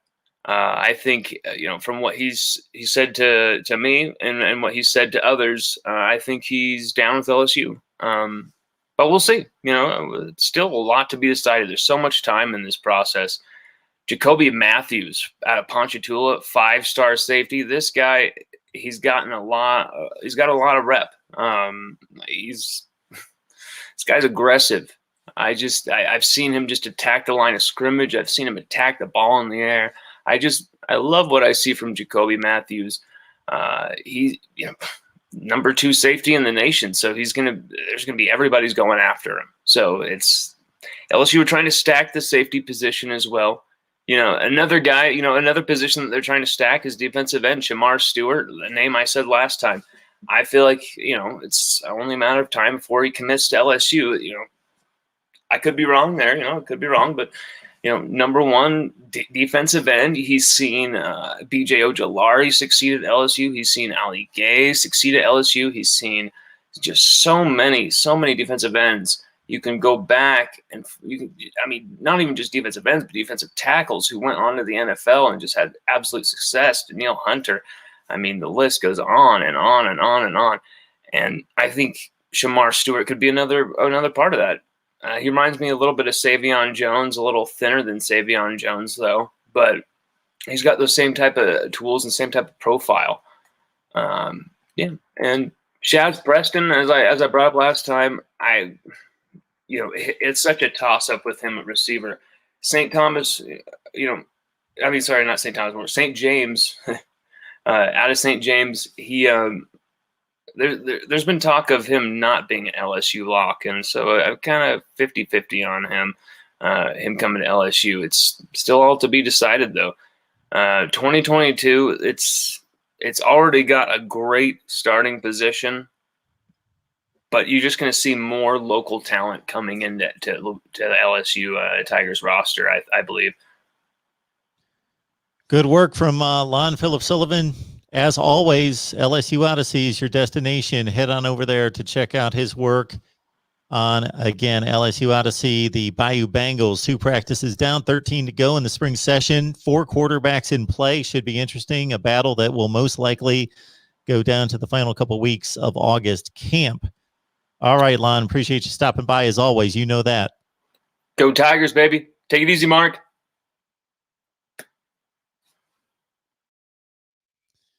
All right, we've got David Greenshield on the line. We will get to his call in just a second. Want to remind everyone to shop Amazon. Use the link in the description section of any of the videos. Again,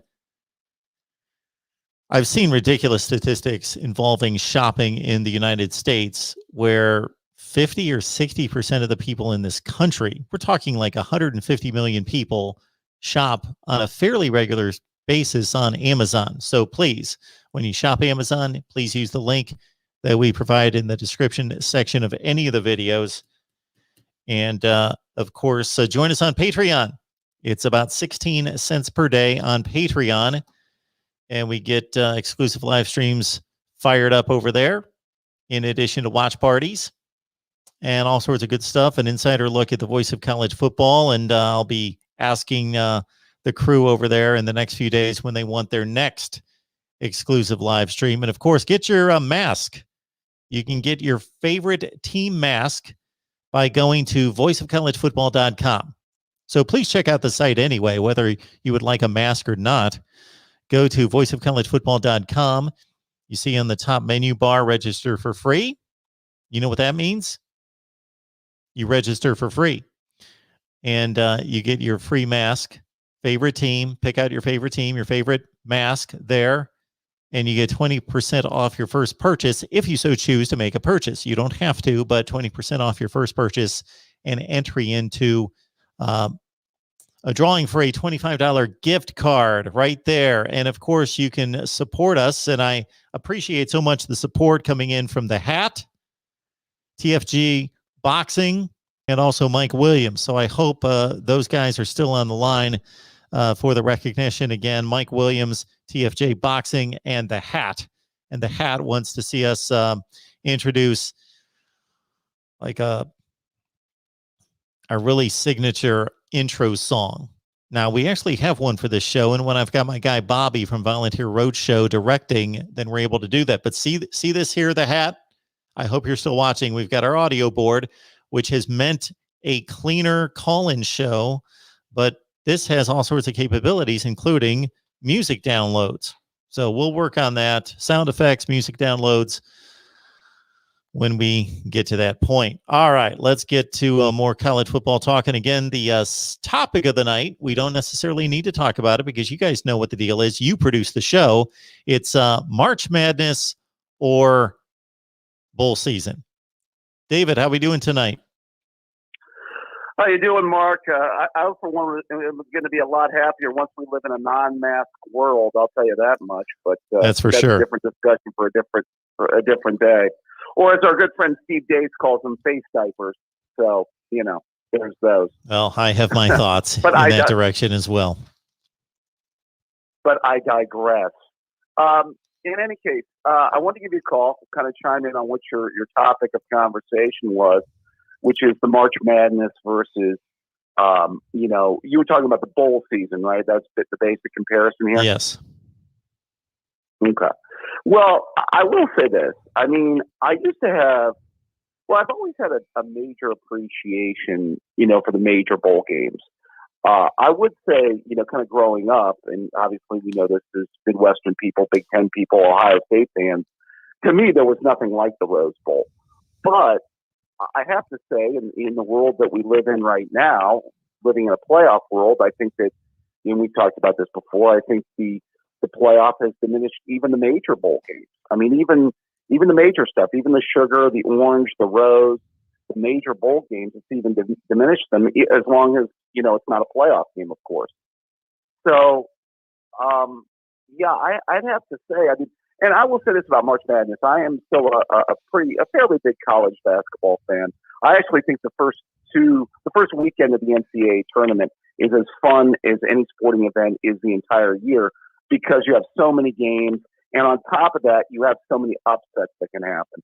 And that's the one thing that college basketball has is that you get, Duke and Kentucky and North Carolina are likely to lose that weekend, whereas opposed to, Alabama and Ohio State, maybe not so much. Not to say that it doesn't happen or they can't get upset, but, there is that really good chance, especially in a college basketball game, that can happen, especially early in the tournament because, with the NCAA tournament, one team, doesn't shoot the ball well and they're gone.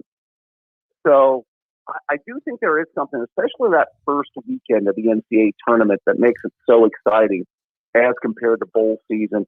And then again, I think just because of where we're at with the playoff, I think that it's not, I don't feel quite the same I would about the bowl season, let's say, as I would maybe in the 90s or even early 2000s, even when we're still in the BCS era.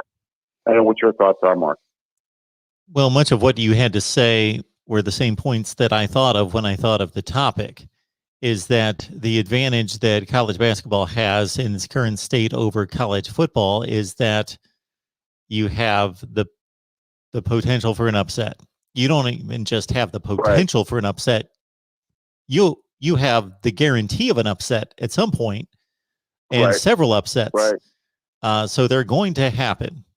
The length of a college basketball game is such that, to your point, if a team gets on a run, if another team gets cold shooting, before you know it, it's halftime and the score is 25-19, and it's been kind of a humdrum half and the favorite's down by 6, and then they start to white knuckle. There's 12 minutes left in the game. They're still down by 6, and we've seen it. We saw Virginia as a number 1 seed lose to a 16 seed just a few years ago.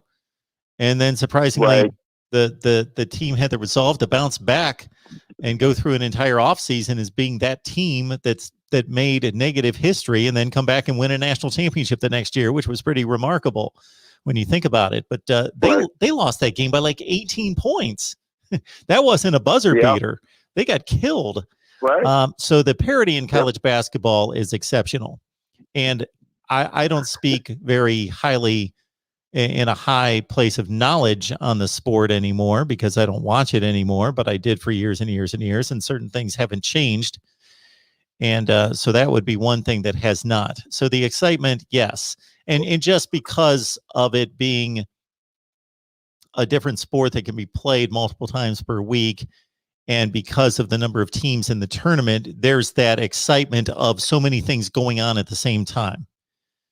It's typically that opening Thursday noon tip off. There's a game tips off at 12:05, 12:10, 12:15. There's like 4 games going on at the same time. And so just the drama of, okay, Duke's down by 3 with 5 minutes left at the same time that Kansas is only up 1 with 6 minutes left. And you don't, it's not like bowl season where, okay, the Orange Bowl was a joke and a debacle and just a snoozer. Well, that's the only game that was on all night, so we were stuck with it. Right. Well, I'll say this, Mark. I like to multitask my sports, so I take in a fair amount. Now, football and baseball are still my 2 favorite sports.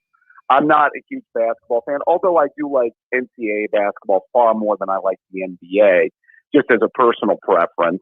And I do think there is something in the NCAA tournament, even though I don't watch that much regular season college basketball, kind of like most folks, I guess. But what I would say is this, and this is what we talked about with college football and expanding the playoff. We can expand it, but in a lot of instances, do we expect that much different of a result? And, what is the likely of the 8th seed beating the 1 seed if we go to an 18 playoff? And on top of that, I mean, that's what we talked about. The disparity between the haves and the have-nots in college football has never been greater. Now, I'm somewhat fortunate. I tend to be a fan of one of the halves, so I'm okay. But at the same time, everybody likes a dynasty. Everybody gets the only people that really like a dynasty is if it's your dynasty. How it works, Mark. And, there is something to parity. And that's the one thing I'll say about the NFL. I mean, I know the Patriots have had a great run, but to a great degree, the NFL is a 7-point league. You can't say that about college football, right? Yeah, that's the major problem with the sport right now, is the disparity in talent and the playoff system as well. And the thing about the March Madness that is obvious over the bowl season is that the bowl season are just individual games. And I'm not going to call them exhibition games like everybody or other people do, because they count on a team's record. So to me, they're not exhibition games. I get the knock against them that the regular season's over. There's only one playoff. Therefore, these are exhibition games. Well, then we could say half the regular season are exhibition games. But they are non-championship events versus March Madness, the NCAA tournament, in which every game is potentially a championship game. It's the next step toward winning a championship. It's all connected to winning a championship, which again, the bowl games are not. And then March Madness works so beautifully with the conference tournaments that provide entry into the tournament. Even though many of those teams are going to make it regardless, you do have typically, and I'll go back to when I followed it because I don't know what's happened the last 10 or 15 years, but where you had teams that would otherwise have not made the tournament get hot for 4 days, win a conference tournament, and suddenly the 13 and 16 team is in the NCAA tournament. It's phenomenal. Right. I love it from that standpoint. I think it's great. They earned it to a certain extent. I understand the argument that why is this team that's got a losing record in the NCAA tournament, but it was all laid out for them that weekend and they got it done. Right.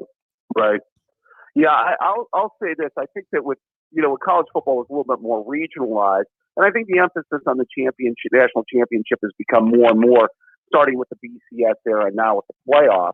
Used to be, we used to talk about this like, maybe in the 80s and the early 90s, a really good year for a lot of teams, and all over the parts of the country was to win your conference and go to your major bowl game and win your major bowl game.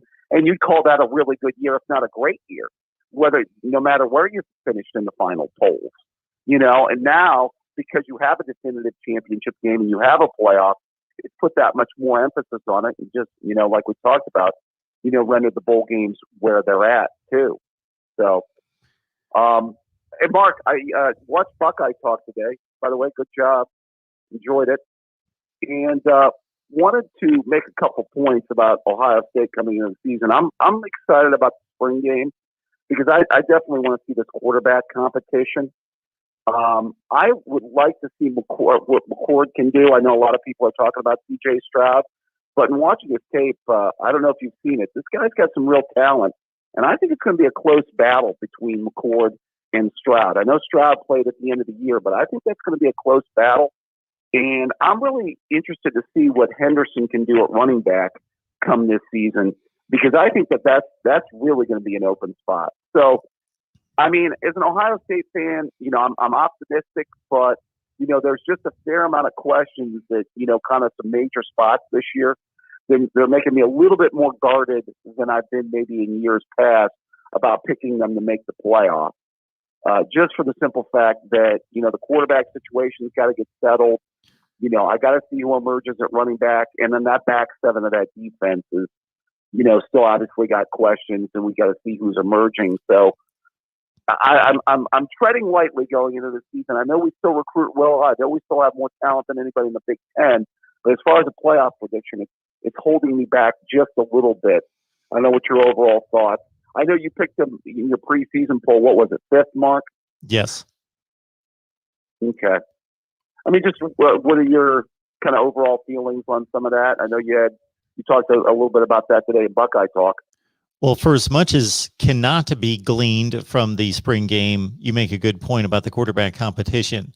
I think you can get a feel for who's throwing who just flat out can throw the football better, can anticipate a route, just has the touch on the ball, the zip on the ball, all those things. So I am intrigued to watch the spring game for that reason as well, to compare the three quarterbacks. You can compare them from a talent standpoint and from an accuracy standpoint. And to a certain extent, not necessarily command of the offense, but I think, again, from a skill level and a talent level, you can make an evaluation. When you bring up the running backs, I think it's a great point, because if you're looking for this team to compete for a national championship, it would be key. It would be a huge plus if one of those two freshman running backs turned out to be the real deal in year one versus having a more pedestrian ground attack with someone of a Master Teague who's not necessarily going to hit the home run or present that kind of threat to the defense. If one of those two guys could emerge, or both of them to some extent, by mid-season, I think that would be a huge factor in this team competing for a national championship. For as much concern there is in the back seven on defense, that being the number one concern. But I think just to support the quarterback play that's obviously inexperienced, and then also just to lift that running game to a level that we're accustomed to with the Ezekiel Elliott's and J.K. Dobbins of the world. Right. Well, see, that was the thing, Mark, about, Justin Fields coming in. I knew it was going to be helpful for him to have J.K. in the backfield, and obviously it was. He had a 2,000-yard season. So, I mean, to have both of those positions now kind of like who's going to be the number one guy is, obviously gives me some pause here. So that's why, obviously, seeing the spring game, it's going to sort it all out. I did like what I saw, again, a little bit from Mayan Williams, but we got to see him get more carries. And I think Travion Henderson has the ability, at least from his tape, to be really, really good. But I think, he's going to probably end up easing his way into the starting lineup. I don't know if it's going to be like a situation where it's like Maurice Clarett, he's like starter from day one and just takes it and runs with it from there. You know what I mean? I think, eventually he kind of eases in, as over the course of the season, he gets more carries as the season moves along. So good stuff, David. Thank you so much for the call. We shall see. Thanks, Mark. You take care. All right. We've got another caller or two on the line, but we also have our guy Brent Beard standing by from First Coast News, also College Sports Today, to talk up the SEC during spring practice. Brent, how are we doing today? Well, Mark, I'm doing well. Good to be on with you. I think my thoughts tonight and prayers are, Mark, with the people in Alabama and Mississippi right now, and going to be Georgia tomorrow, and maybe even here, who are going through some very difficult weather. So our thoughts and prayers are with them. Listen, when the Weather Channel is live at night, that something's going on in terms of some storms. So unfortunately, that's what we've got. But on a better note, we have spring football that has started this week at LSU, starting at Georgia. Also, Monday it started at Auburn, and Friday it starts at Alabama. Also, A&M begins this week. So that really is one of the great things is following hoops. And we're enjoying that very much.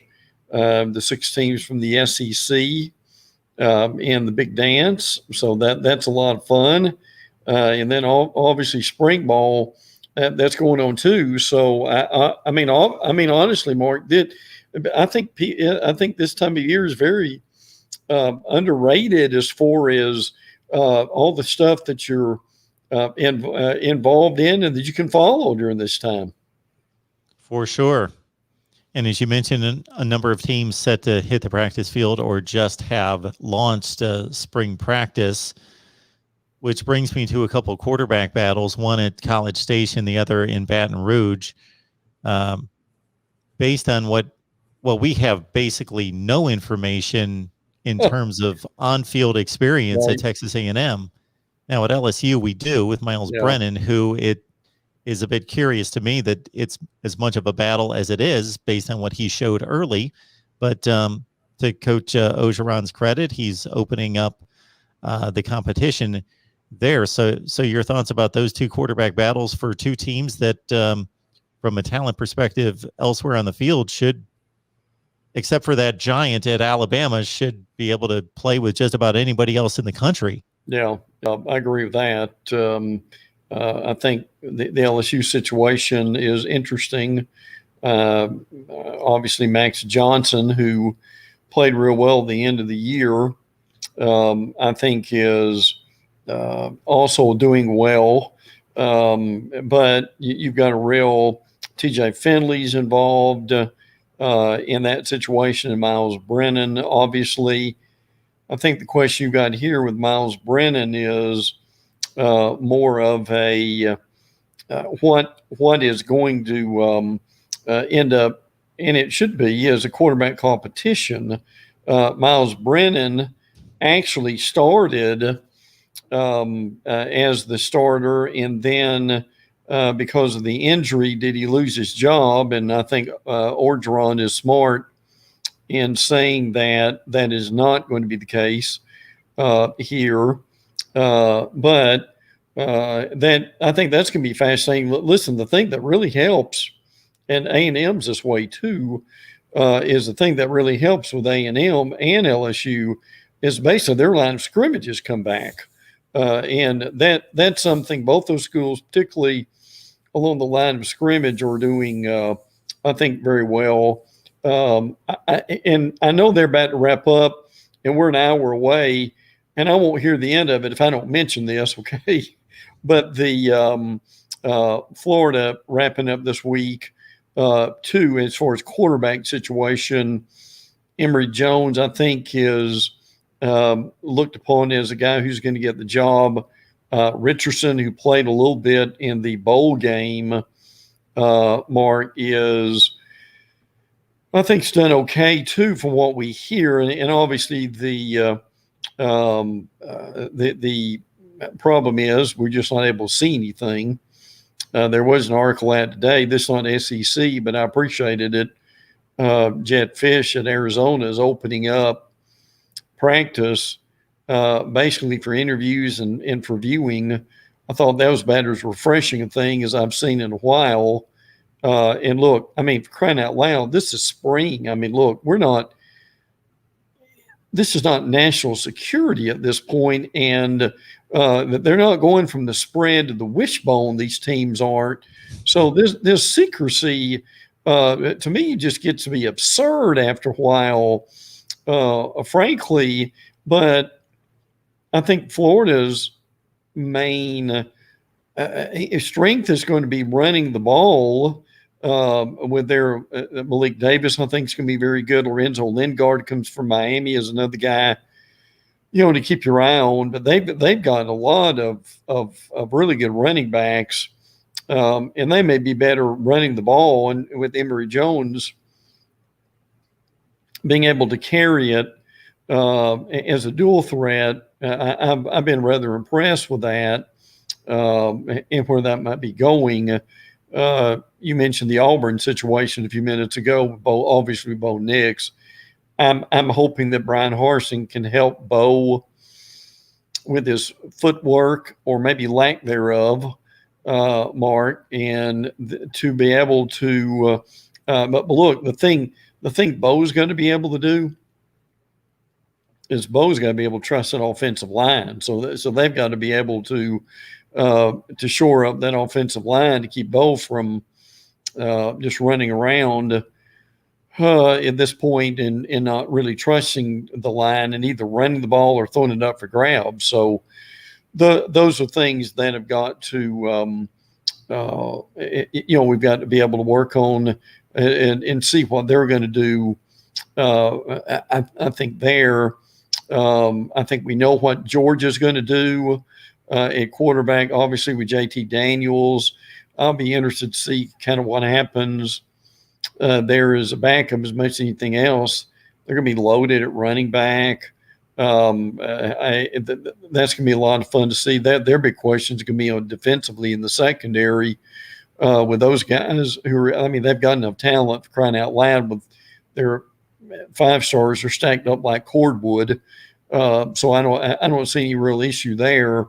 as far as being able to have the talent, but they've got to have that to work out. Also, there's been a little bit of I meant to mention this a minute ago when I was talking about Florida. There's been a little bit of controversy down here, if I may, Mark. Florida's not having a spring game. Kentucky's not having a spring game. And some of the there's been some thought about the situation of depriving your fans from a spring game. And look, I know that there's only so much you can do and show in a spring game. But the point is, from some of the media, and frankly, I agree with it, is fans deserve a chance to be able to be together, whether it's just a percentage of the attendance, to be able to give them a chance to look at the players. So, I mean, I just don't see a real reason not to have one. I know Florida is a testing site at the stadium and maybe even the vaccine. But I mean, look, they're smart enough for Florida to be able to deal with that and also have a spring game. So, I think what's going on with the media down here is the question of, it's not so much what they're hiding, but why in spring can you not have more access to be able to see some of these guys live? And I think that makes a lot of sense, frankly, when you look at that. So, and look, I don't know if anyone called that a controversy, but that came up over the last few days, and I know your show being as cutting edge as it is, that your viewers like to see some of these things that are kind of going on in real time. And that's kind of one of the things that we've got going on here now. I think the statistics that I've seen and heard about on a regular basis during the latter stages of this pandemic, as we hopefully come to an end at some point soon, is that there is not data that would show that the areas in the states that have locked down more stringently have been more successful, and if anything, that they've been less successful than the other areas of the country and the states, Florida being one of them, that have opened up. Right. Look, there's no question about that. I mean, Florida is doing very well, and I don't want to get political here, but I give the governor DeSantis credit for continuing to do so, and I think encouraging for kids to be in school. And look, I think the other thing with this is the fact where you've got to be able to trust your schools. Florida State, Miami have all done incredible jobs with their medical people, their nutritionists, their trainers, and their staffs, and keeping their guys healthy, and keeping being able to practice, being able to go through the normal routine. And I think I agree with you. I think that's something that should continue. I mean, that they're masking up and keeping social distance and so forth.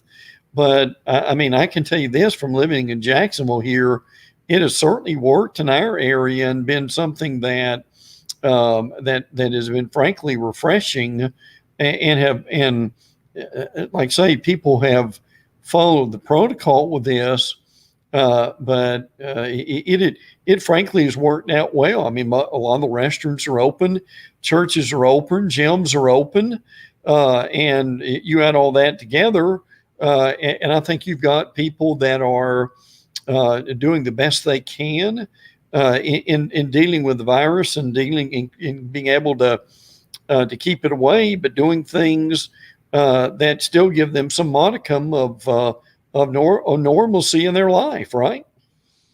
We learned last week here that my daughter's school was going to prohibit any involvement outside of just the graduates themselves in their college graduation, not even parents involved. So you can imagine we're in an uproar, and I've written my letter. Right. And to not celebrate one of the most important days of a young person's life with close family, not even parents, is obscene. It's ridiculous. Yeah. I agree. My daughter graduated just a few weeks ago, and they obviously scrapped the original graduation, and they did have one eventually, but it was months later. And even the students themselves, in other words, my daughter had graduated and was already working. So she was glad to see her friends. But the reality of it is, Mark, the event, and I know we're running short of time, but I'll just suffice to say the event was nowhere near what it would have been if it would have held on the original date that it was supposed to be with parents and so forth who could have really enjoyed it. Brent joins us on a regular basis from First Coast News and also College Sports Today. Brent, I've got one question for you that's a broad question that I enjoy getting your perspective on these type of questions.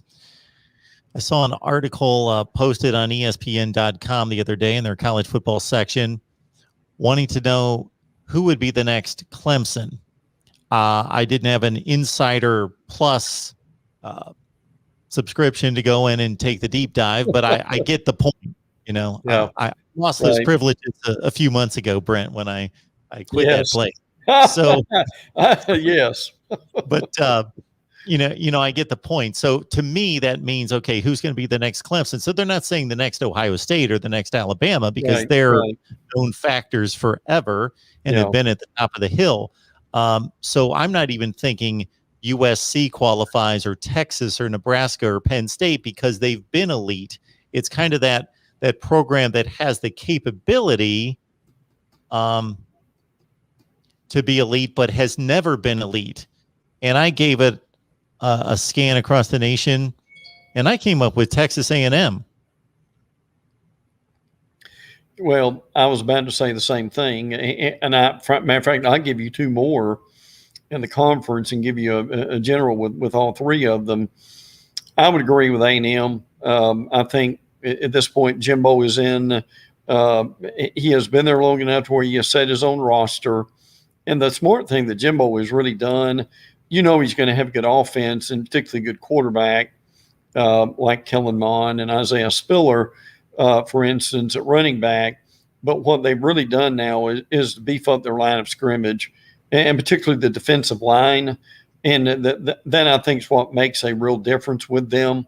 And I'll throw another two in there. I think Georgia may be on the verge of that with the way they've been able to recruit. Now, again, Georgia's tasted some of the glory, but not quite to the point Alabama has. They've been in the national championship game. They've won SEC's individual titles. And maybe Florida has, or is beginning to a little bit. And I'm going to go back to something that I heard about 3 to 5 years ago. I'll give Tom Luganbill credit for this. Tom being obviously at ESPN, who is their recruiting guy. One of the things that Tom said that made a lot of sense, and he said at that point, he said there are three schools right now, Alabama, Clemson, and Ohio State, who you could say are the elite programs. Now, again, you put Alabama on another level, even with the other two probably. But to our point here, Tom said the reason that these three schools stick out among the others is they have made a total commitment to football. And what he meant by that is, and this is not being disparaging when you compare this, but he said they made a total commitment from the school president down to the custodial staff to support football. And when you really think about that, that makes a lot of sense. And that goes with the facilities, it goes with the recruiting and the whole 9 yards. And I think that's something that you're beginning to see in some of these other schools, because they've got the resources, the money, and I think the commitment and the passion in order to do it. Now, can they bring that out? But Mark, that's a great point. I would certainly go with A&M next, Georgia, and then Florida. Florida's still working on some facilities that they've really gotten to get done, like these football-only buildings. And I'm telling you, if people don't think that makes a difference, it truly does. So I think that's the next step in getting some of these other schools to be able to join the Alabamas of the world. I discounted Georgia and Florida to a certain extent because I just considered them having climbed that mountain previously. Of course, Urban Meyer, Steve Spurrier at Florida, Georgia, Vince Dooley with a great run that they had. Sure. Just thinking Texas A&M's been a great tradition as a football program, but you talk about a 7-5, 8-4 program forever. Now, of course, they've had their quick spikes, but basically they've been winning 7 and 8 games for decades and nothing more, even though they have a passionate, rabid fan base, tons of facilities, tons of money. They're sitting right in the middle of Texas. And now they've got a guy who's won a national championship, who knows how to get there. I just think it's all right there for the taking. Well, in nationwide, it really makes you wonder too, would a Minnesota under PJ Fleck, if he was there long enough and had enough support and resources, could they ever get several levels above where they are now? Now I say this from a recruiting standpoint and resources. Mark, how far is Oregon away from what we're talking about? And now, look, Minnesota, I understand, it's probably going to be a while to go for that, but I don't think Oregon is. I think Oregon's realistic. But do you? I mean, when you've got the support that they have got, now again, I think if Oregon was in another conference, that might help them right now, because that conference is really struggling. Besides Washington, can't get anyone in the playoffs at this point. But I would say from the support they get from Nike and the support that and the job that he is doing in recruiting, and I mean, would it take them that long, Mark, and that many steps up before they could be in some rarefied air too? Well, you can look at that conference situation two different ways. It's either a plus or a minus. Yeah, they're not going to get the benefit of the doubt to make the playoff, but they're going to have the much easier path. And maybe they do truly become the Clemson, because that's what Clemson's doing right now, is they're beating a bunch of 7-5 teams to get to an ACC championship. And there's no competition. Outside of USC, nobody can really present a challenge to Oregon right now if they maximize what they're doing right now, which is, like you say, they're recruiting better than anyone in the conference. They have the facilities, they have the backing, the money. They apparently have the coach in play who's doing a fine job. They could be the one to match what Clemson's doing on the East Coast. But I don't see any, as we get this a little closer to home here, I don't see anyone besides Clemson in the ACC who's in that group. I mean, I appreciate what Mac Brown's doing at North Carolina. He certainly lit a fire under them in recruiting, and Sam Howell there. And I think the job that they have done, I really thought Justin Fuentes might be able to take Virginia Tech to the next level beyond where they are at this point too. I still think Mike Norvell could get FSU back to some level of prominence. It won't be where Bowden was when he was there, but I look at that. But look, I'm back and dovetail with what you said a few minutes ago. You've got Clemson right now with the recruiting, the resources, facilities, and so forth. And frankly, Mark, no one is even close at this point, and we cover that conference pretty closely, and really don't see anybody else even emerging over the next 2 or 3 years. Now, time will tell, but right now, unfortunately, it's still Clemson, and that's it. Brent Beard joining us on a regular basis to break down the SEC. We always appreciate his contribution. Brent, you know I appreciate it, and you can catch Brent on First Coast News and College Sports Today. Brent, stay safe. I'm glad you reminded us of the situation down in your area. So certainly, yes, our prayers and our thoughts are toward that part of the country. Yeah, and certainly right now, I think the median area is Mississippi, Alabama. As that moves along overnight, it will be certainly more intense here tomorrow. And everybody's enjoyed this spring weather, but unfortunately, Mark, it comes with a price, does it not? In that these storms build up and cause a lot of problem. But my friend, always good to be on with you. Very much appreciate the feedback from our viewers. Always a highlight my week to be able to be on with you at any time, and we will look forward to doing so as spring practice really does get revved up over the next few days. Absolutely. Thank you so much, Brent. God bless. Brother. Take care. You too. Brent Beard, First Coast News, College Sports Today. And I want to remind everyone out there as I take up my last call of the night, Voice of College Football, you can contribute at PayPal, Venmo, Cash App. Just search Mark Rogers TV. Again, we would appreciate your individual contributions that keep this channel going. And also, shop Amazon. No reason not to use our link that we provide in the description section of all the videos.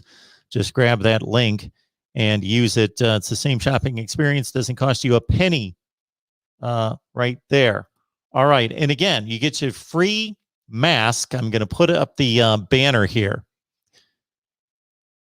Just go to voiceofcollegefootball.com. Check it out. Even if you don't want a mask, please check out our website, voiceofcollegefootball.com. Get your free mask. Pick out your favorite team. Get your free mask. 20% off your first purchase as well when you register. It's easy to find. It says right at the top of the page, register for free. Do it right there. I believe we've still got Kevin from Dallas on the line. He's been waiting a long, long time, so we hope Kevin's still here with us. Kevin, how you doing tonight? Great. How you doing this evening, Mark? Doing just fine. Appreciate you calling. What's going on?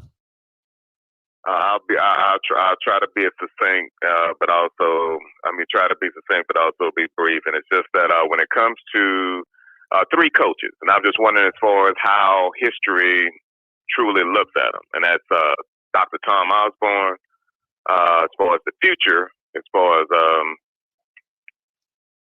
Malzahn, and then as far as also Saban. And as far as when it comes to Dr. Tom Osborne, what I'm going to ask you, Mark, is do the average fan of those historians look at Tom Osborne more so as in the going for two and losing, or the two wins over Miami and Florida in the bowl game? Are you a baseball fan, Kevin? Yes. But I have to admit, it's more so either a distant second or close third. Okay. I'm going to bring up, as soon as you mentioned Osborne and the disappointment of 1983 versus what he accomplished later, I instantly thought of the Boston Red Sox, which is one of the great franchises in the history of baseball, but from 1918 on, could not win a World Series and ran into the Yankees time after time after time after time. Most famously, Bucky Dent, 1978, and most famously in 2003, Aaron Boone hits a home run that again crushes the Red Sox spirits and hopes of winning a World Series. Then the very next year, the Red Sox break through against the Yankees with a remarkable, miraculous come from behind, down 3-0. Had never happened in the history of baseball. Come back, win 4 consecutive games in the American League Championship Series, go on to win the World Series for the first time in 86 years. Since then, the Red Sox have won 4 World Series, and to a certain extent, all is forgotten. And I'm sure a lot of baseball fans are yelling at me right now for bypassing the 86 World Series in which the Red Sox had it all lined up to win with 2 outs in the 9th inning, 2 strikes and the whole deal. And then Bill Buckner let a ground ball go through his legs. So to that point, basically what I'm stating is that the 2 championships near the end of his career wiped out any frustrations prior to. So you know, Kevin, as well as I do, that Oklahoma and Nebraska owned the Big 8, much like Ohio State and Michigan, at the same time the Big 10 throughout the 70s. But Oklahoma typically had the upper hand on Nebraska. They beat Nebraska at one stretch, even though Nebraska was basically losing 0 to 2 games per year. Oklahoma beat them something like 12 out of 15 years. Barry Switzer, Tom Osborne. Then Osborne, when Switzer had some NCAA issues in the early 80s, Nebraska emerged as the best team in the conference. And yes, I still remember Sports Illustrated magazines that I still have in a box somewhere declaring Nebraska is the best team of all time because they were just obliterating everyone in 1983. They get into this shootout with Miami. They get down by 2 touchdowns. They make a great comeback in the 4th quarter. They tie the game or came within 1 point of tying the game. And to your point, Tom Osborne, instead of clinching a national championship, which he most certainly would have with a tie at the only undefeated team in the country, and they had blasted everyone, went for the win, was denied, and it took 10 years for him to finally climb the mountain. For a long time, it seemed during that decade that he would constantly just churn out these 10 and 11 win teams, but run into superior Miami and Florida State teams that had more speed, were prolific throwing the ball, and he just didn't have the program that could compete at that level. Until he figured a few things out, he started to recruit Florida and bring up just enough speed to complement that weight and conditioning program they had at Nebraska. And they still played generally the same style of play, but they complemented it with just enough of a passing attack. They didn't go crazy, but they complemented it with a passing attack that would keep the defense honest, and they broke through and won those national championships. And it was almost excruciatingly difficult to watch because just prior to, much like the Red Sox and the Yankees, just prior to beating Miami in the 94 season, January 1st, 95 Orange Bowl to win the national championship, the previous season they outplayed Florida State in the Orange Bowl, which would have won a national championship, but they missed a field goal at the end of the game that would have won the game, and Bobby Bowden won his first national title. So all that said, I believe that Tom Osborne does not, I don't hear him spoken of in the same breath as some of the great coaches of all time, but his championships and winning percentage, and when I say championships, I mean within the Big 8 and then breaking through with 2 national championships late, he has to be one of the top 5 or 6 coaches in history. Interesting. And that's the reason why I brought it up, Mark, was just simply that for whatever reason, because I try to be a historian of the game, and it's just that for whatever reason, the doggone go for 2 sticks out to me more than the Miami, going, running left and running right. And I could just see Warren Sapp still gasping for air as far as that particular game. And then as far as Tommy Fraser just running crazy over the University of Florida. And along those lines, as far as, back to the Panhandle in reference to UCF and Malzahn, do you think that as far as looking over maybe the next 5, we'll say at least 5 years, that Malzahn could possibly write a whole different history by being successful at UCF that could possibly eclipse what he accomplished at Auburn? That's a great point. Let me make one last point that came to mind when you talked about Osborne in Miami and the 2-pointer as well.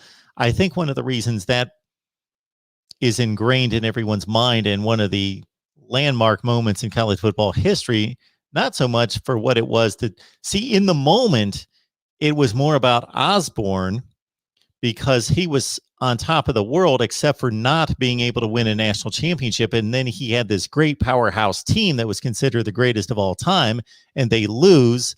And it's, oh, poor Tom Osborne, he can't get it done. When is it ever going to happen? But Miami was kind of the afterthought. They were the Cinderella, but we didn't know that they were going to stick around or be any good because they hadn't been before that.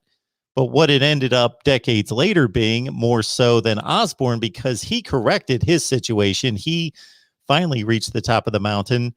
That launched the Miami dynasty. And that's, to me, what it's more remembered for, is launching the Miami dynasty more so than it being Osborne's major disappointment, because he again erased that. On to Malzahn, I think you make a tremendous point, because it is difficult to pinpoint a coach who has traveled in this direction, meaning most of the top group of 5 coaches are guys who are coming up the ranks. You know, at Houston in the last decade, Kevin Sumlin, Tom Herman, then they go to Texas A&M and to Texas.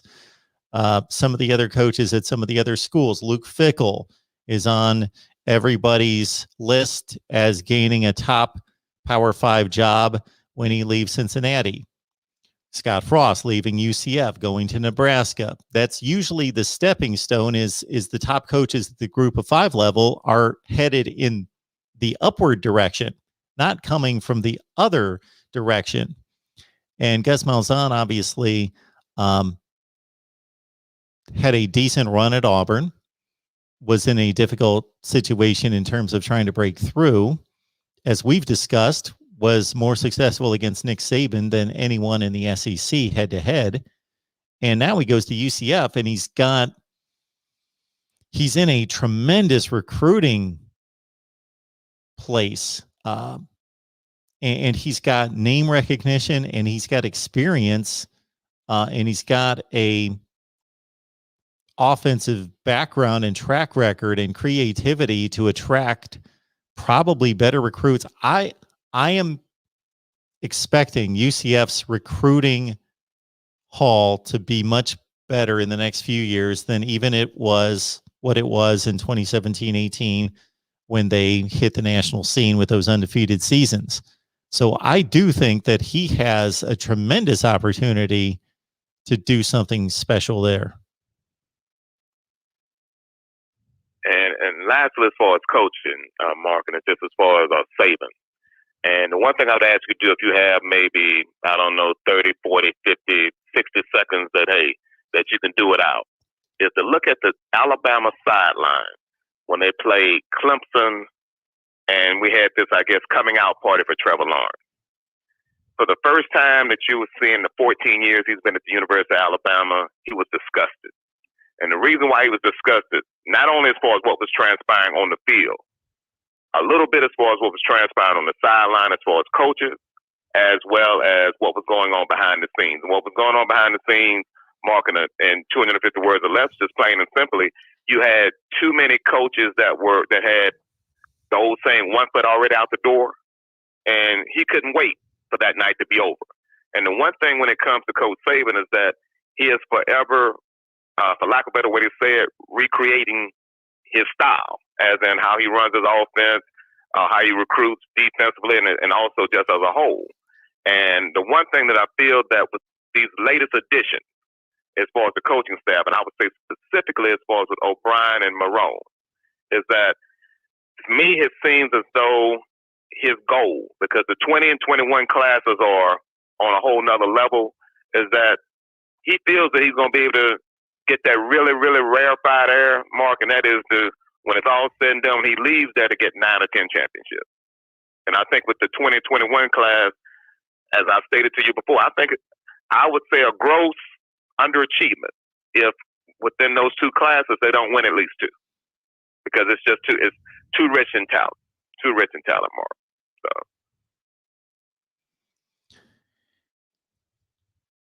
I can't say a whole lot about Nick Saban at this point that I haven't stated a number of times, as well as all sorts of other people. It's difficult to overstate his success at Alabama. It just really is. When you talked about his disgust at the mindset of some of his teams, some of the particular players in the locker room and the coaches because of their career aspirations, I really remember that coming to the forefront for the first time that I remember when they lost to Oklahoma in the Sugar Bowl following the 2013 season. And then the next year when they lost to Ohio State in the playoff, that was the first time I remember him trying to hold back and not make it an excuse, but showing his disgust that he didn't believe that his team was locked in and focused as much as they should be because of players' NFL draft aspirations. Well, he is certainly taking care of that. He's just, I believe that ultimately teams reflect their coaches' demeanor, their poise, their preparation, their discipline, all those things. And his teams are clutch. They're clutch under pressure. They are poised. They're fundamentally sound. They're tough. They're determined. It's remarkable what he has been able to do in the last 13 or 14 years. And yes, he's done it at Alabama, but Alabama was not Alabama for a long, long time before he got there. So yes, you have to, regardless of how great a coach you are, you have to be able to work inside an operation that has the money and facilities to give you the opportunity. But there are tons of coaches out there that have been given the keys to similar operations and not been able to pull it off. So he has maximized that Alabama situation, and it just continues to roll with no end in sight. And lastly, Mark, as far as when it comes to, and this will be the last time I ever speak with you in reference to two particular institutions' quarterback rooms, and that is in reference to the University of Alabama as well as Ohio State. And it's going to be interesting to see who is, or in another way, who is not, is going to be the starting quarterback at both those institutions. Because I believe if Bryce Young is not the quarterback at Alabama, I see him on the first thing smoking back to the West Coast. And if, say, Kyle McCord or if C.J. Stroud is not, then I feel that if he is, Jack Miller's gone. But if he's not, then I think it's a possibility they could possibly lose two quarterbacks, and then the only guy would be the young man from Texas. So instead of having four quarterbacks, Texas will have two. Not Texas, excuse me. Ohio State will have two, but then on the other hand, Alabama will still have three. So. Yeah, it's just part of the deal now that if you're recruiting at that level, you're recruiting players, especially at that position, that are anticipating that they're going to play because they have NFL aspirations, and therefore you're recruiting at that level. So you have that type of competitive, talented athlete coming into the quarterback room. And so if you stack three or four of them, they can't all play. It's the only position where you only have one guy. So you're going to lose some of them. So I think the only strategy, well, there's a number of strategies, but the one obvious strategy to recruiting at that position is just staggering the years and understanding, okay, well, if this happens, then we'll have him. If this happens, we'll still have those two. And you basically have, you play the shell game and understand, okay, if this scenario happens, who do we have and what years of experience do we have in play? And just understanding that at those institutions recruiting that type of five-star talent at quarterback, that you're going to lose one every year to 2 years, probably going forward the way this is playing out. But you've stacked them up so many that you're always going to have a couple on the roster that are that good, and nobody else does, or few teams do. Yeah, that is true. That is true. One question I want to ask you in part, Mark, and I just want you to, if you need to think about it, you don't have to answer it immediately. And that's in reference to, I know that there are 32 NFL jobs, NFL head coaching jobs. Would there be 6 college jobs that you would take over any of those 32 pro jobs?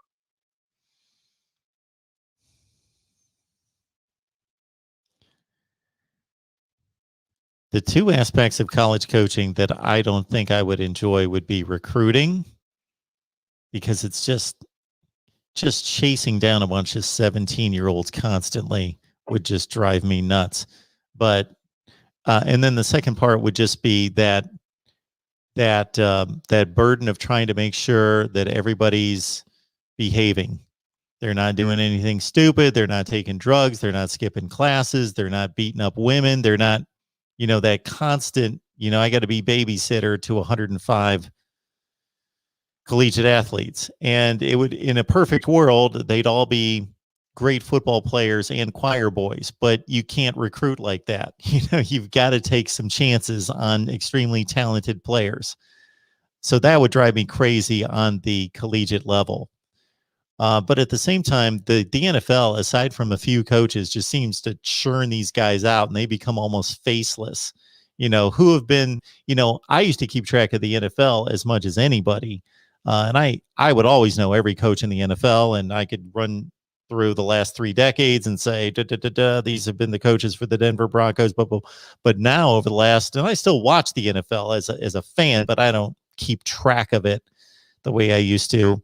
And it just, I'll be watching a game every week and be like, who's that guy? That's right. I forgot. He got fired a couple of years ago. And now it seems like you're just on a treadmill. You go 6-10 and boom, you're gone.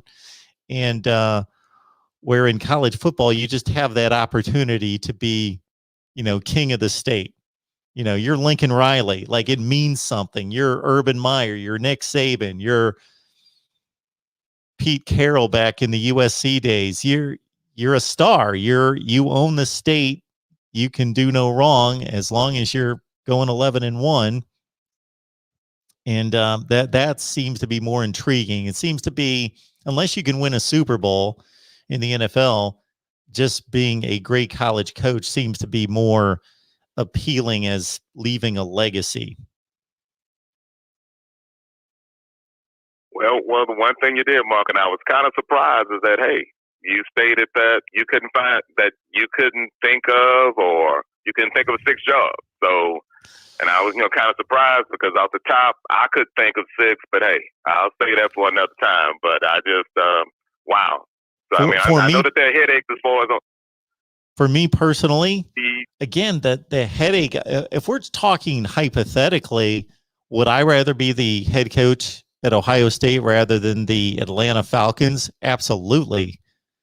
Would I rather be the head coach at Texas or USC than the San Diego Chargers or Los Angeles Chargers? Yes. But again, when it becomes reality, if it was reality and I got to deal with the NCAA and I got to deal with these kids going to class and recruiting and Well, the premise I was basing it on, Mark, was simply, the difference between on the college side and the pro side is that on the college side, the prospect of those 25 recruits that you get each year, the possibility of saying 5 or 6 of those being 5 stars, and hey, Lord willing, those 5 or 6 hit. Now, as you stated, hey, out of those 85 to 100 plus kids you have each year, you're going to have minimum 5 knuckleheads. But then along those lines, you have, as far as X amount of those analysts as well as coaches that can handle those knuckleheads. Hopefully you won't have 85 knuckleheads. Hopefully you'll be at that 5, because you can deal with 5. You just can't deal with 85 knuckleheads. So that's the reason why I looked at into what I was saying as far as the benefits, superseding or being greater than the negatives. And I thought that when you look at, say, maybe, you goes without saying, as far as your top 4, as far as your Alabama, your Ohio State, Oklahoma, Clemson, and then say another 2 schools that, hey, I will be willing to deal with the 5 knuckleheads, Mark. That's just me. So. Well, the other advantage about the NFL is on your team of 53, you're probably going to have a knucklehead or 2 or 3. But what happens in the NFL is you just fine them, or you get rid of them. They're on the waiver wire immediately. They're gone. You just cut them and bite the bullet and pay them $3 million or whatever you need to. Or maybe you're not even on the hook for money because of them violating their conference or their contract. But the NFL is not going to come down and say, Philadelphia Eagles, you've had too many violations, too many players, break team rules and NFL rules. You're not going to make the playoffs for the next 3 years. You don't have to worry about that. You don't get in trouble. You just get rid of bad players that do wrong things. You just get rid of them. Whereas in college football, it could be the ruin of you and your program. That is true. That is true. That is true. As always, a pleasure to speak with you, Mark. Hey, continue doing what you're doing, and look forward to talk with you soon. Appreciate that, sir. Have a good night. All right. Good night. All right, that about does it. I want to remind everyone to please register at voiceofcollegefootball.com. You get a free face mask and 20% off your first purchase. And even if you don't want any of those things, I'm going to ask you to please register at voiceofcollegefootball.com. But we'll get you that coupon code for that merchandise. And also, you enter a $25 gift drawing. And also, please help us build the channel at Venmo, PayPal, and Cash App.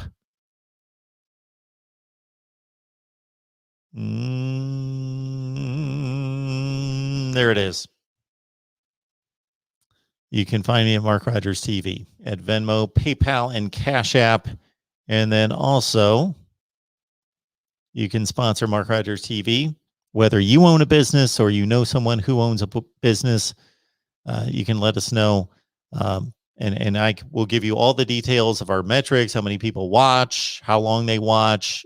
We've got all the statistics to back up and justify and validate sponsorship. So please give me a shot at Mark Rogers TV at Gmail. All right, everyone. It's been a power-packed day with Ohio State live at 2, Florida State live at 6, and then our call-in show here at 8. In addition to that, look out on Thursday. Miami live at 4. Another Miami live at 7. And sometimes people ask me if I can count my fingers. There's 7 for Miami live. And then people will say, why do you have 2 Miami lives on the same day? That's because we have 2 excellent contributors there. And that's when we can get them. So we can't schedule them at any other time, but they both can make it on Thursday. So for tomorrow, listen to this lineup. Miami live at 4. Miami live at 7. Texas live at 8. Notre Dame live at 9. And we'll see you back here at 4 o'clock Eastern time. And we'll be releasing videos first thing in the morning. See you soon.